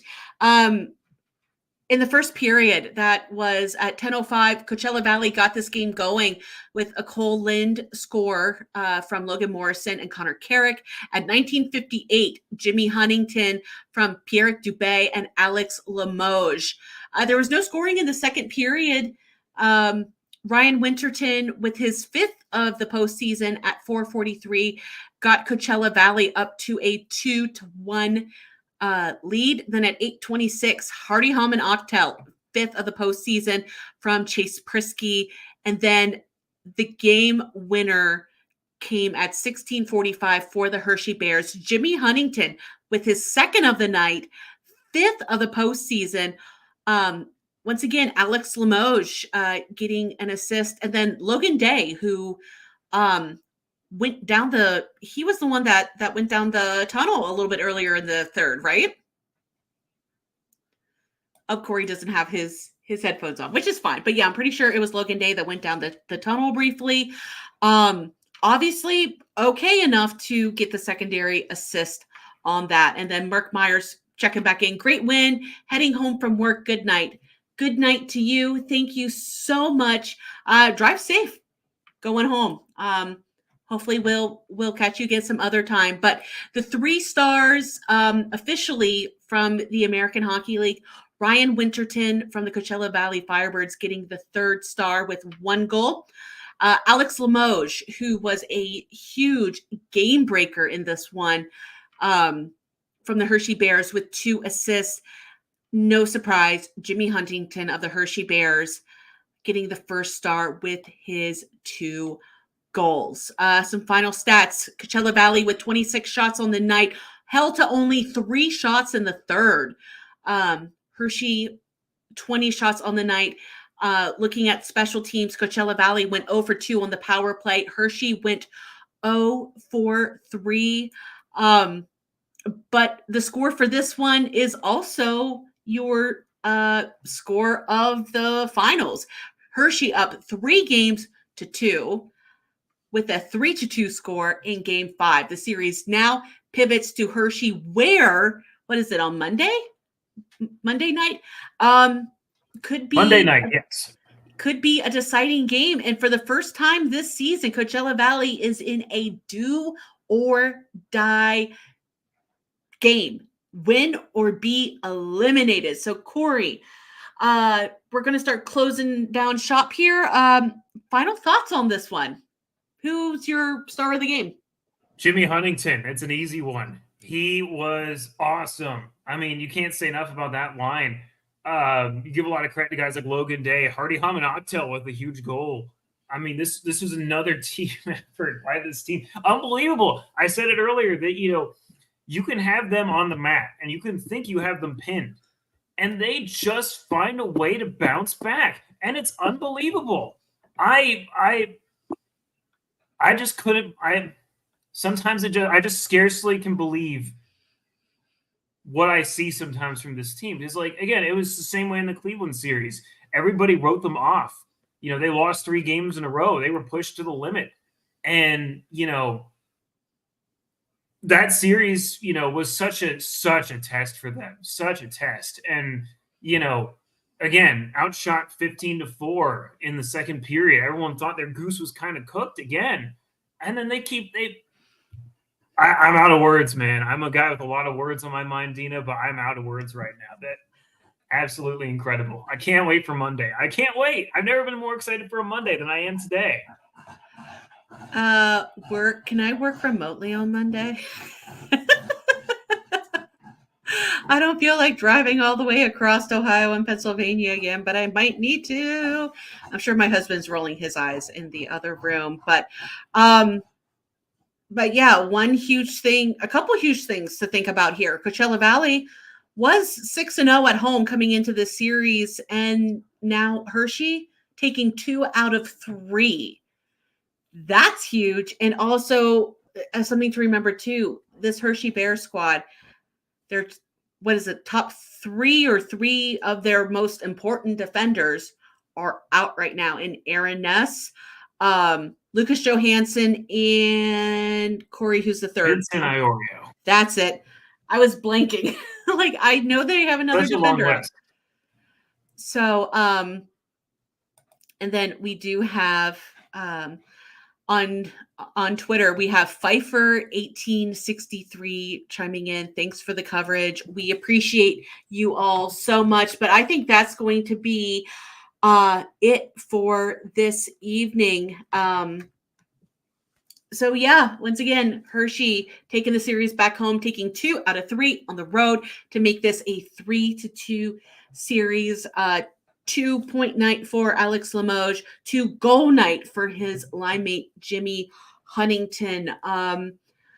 So I have been Deana Weinheimer. That's been Corey Swartz. We are 2/3 of the Calder's Calling podcast.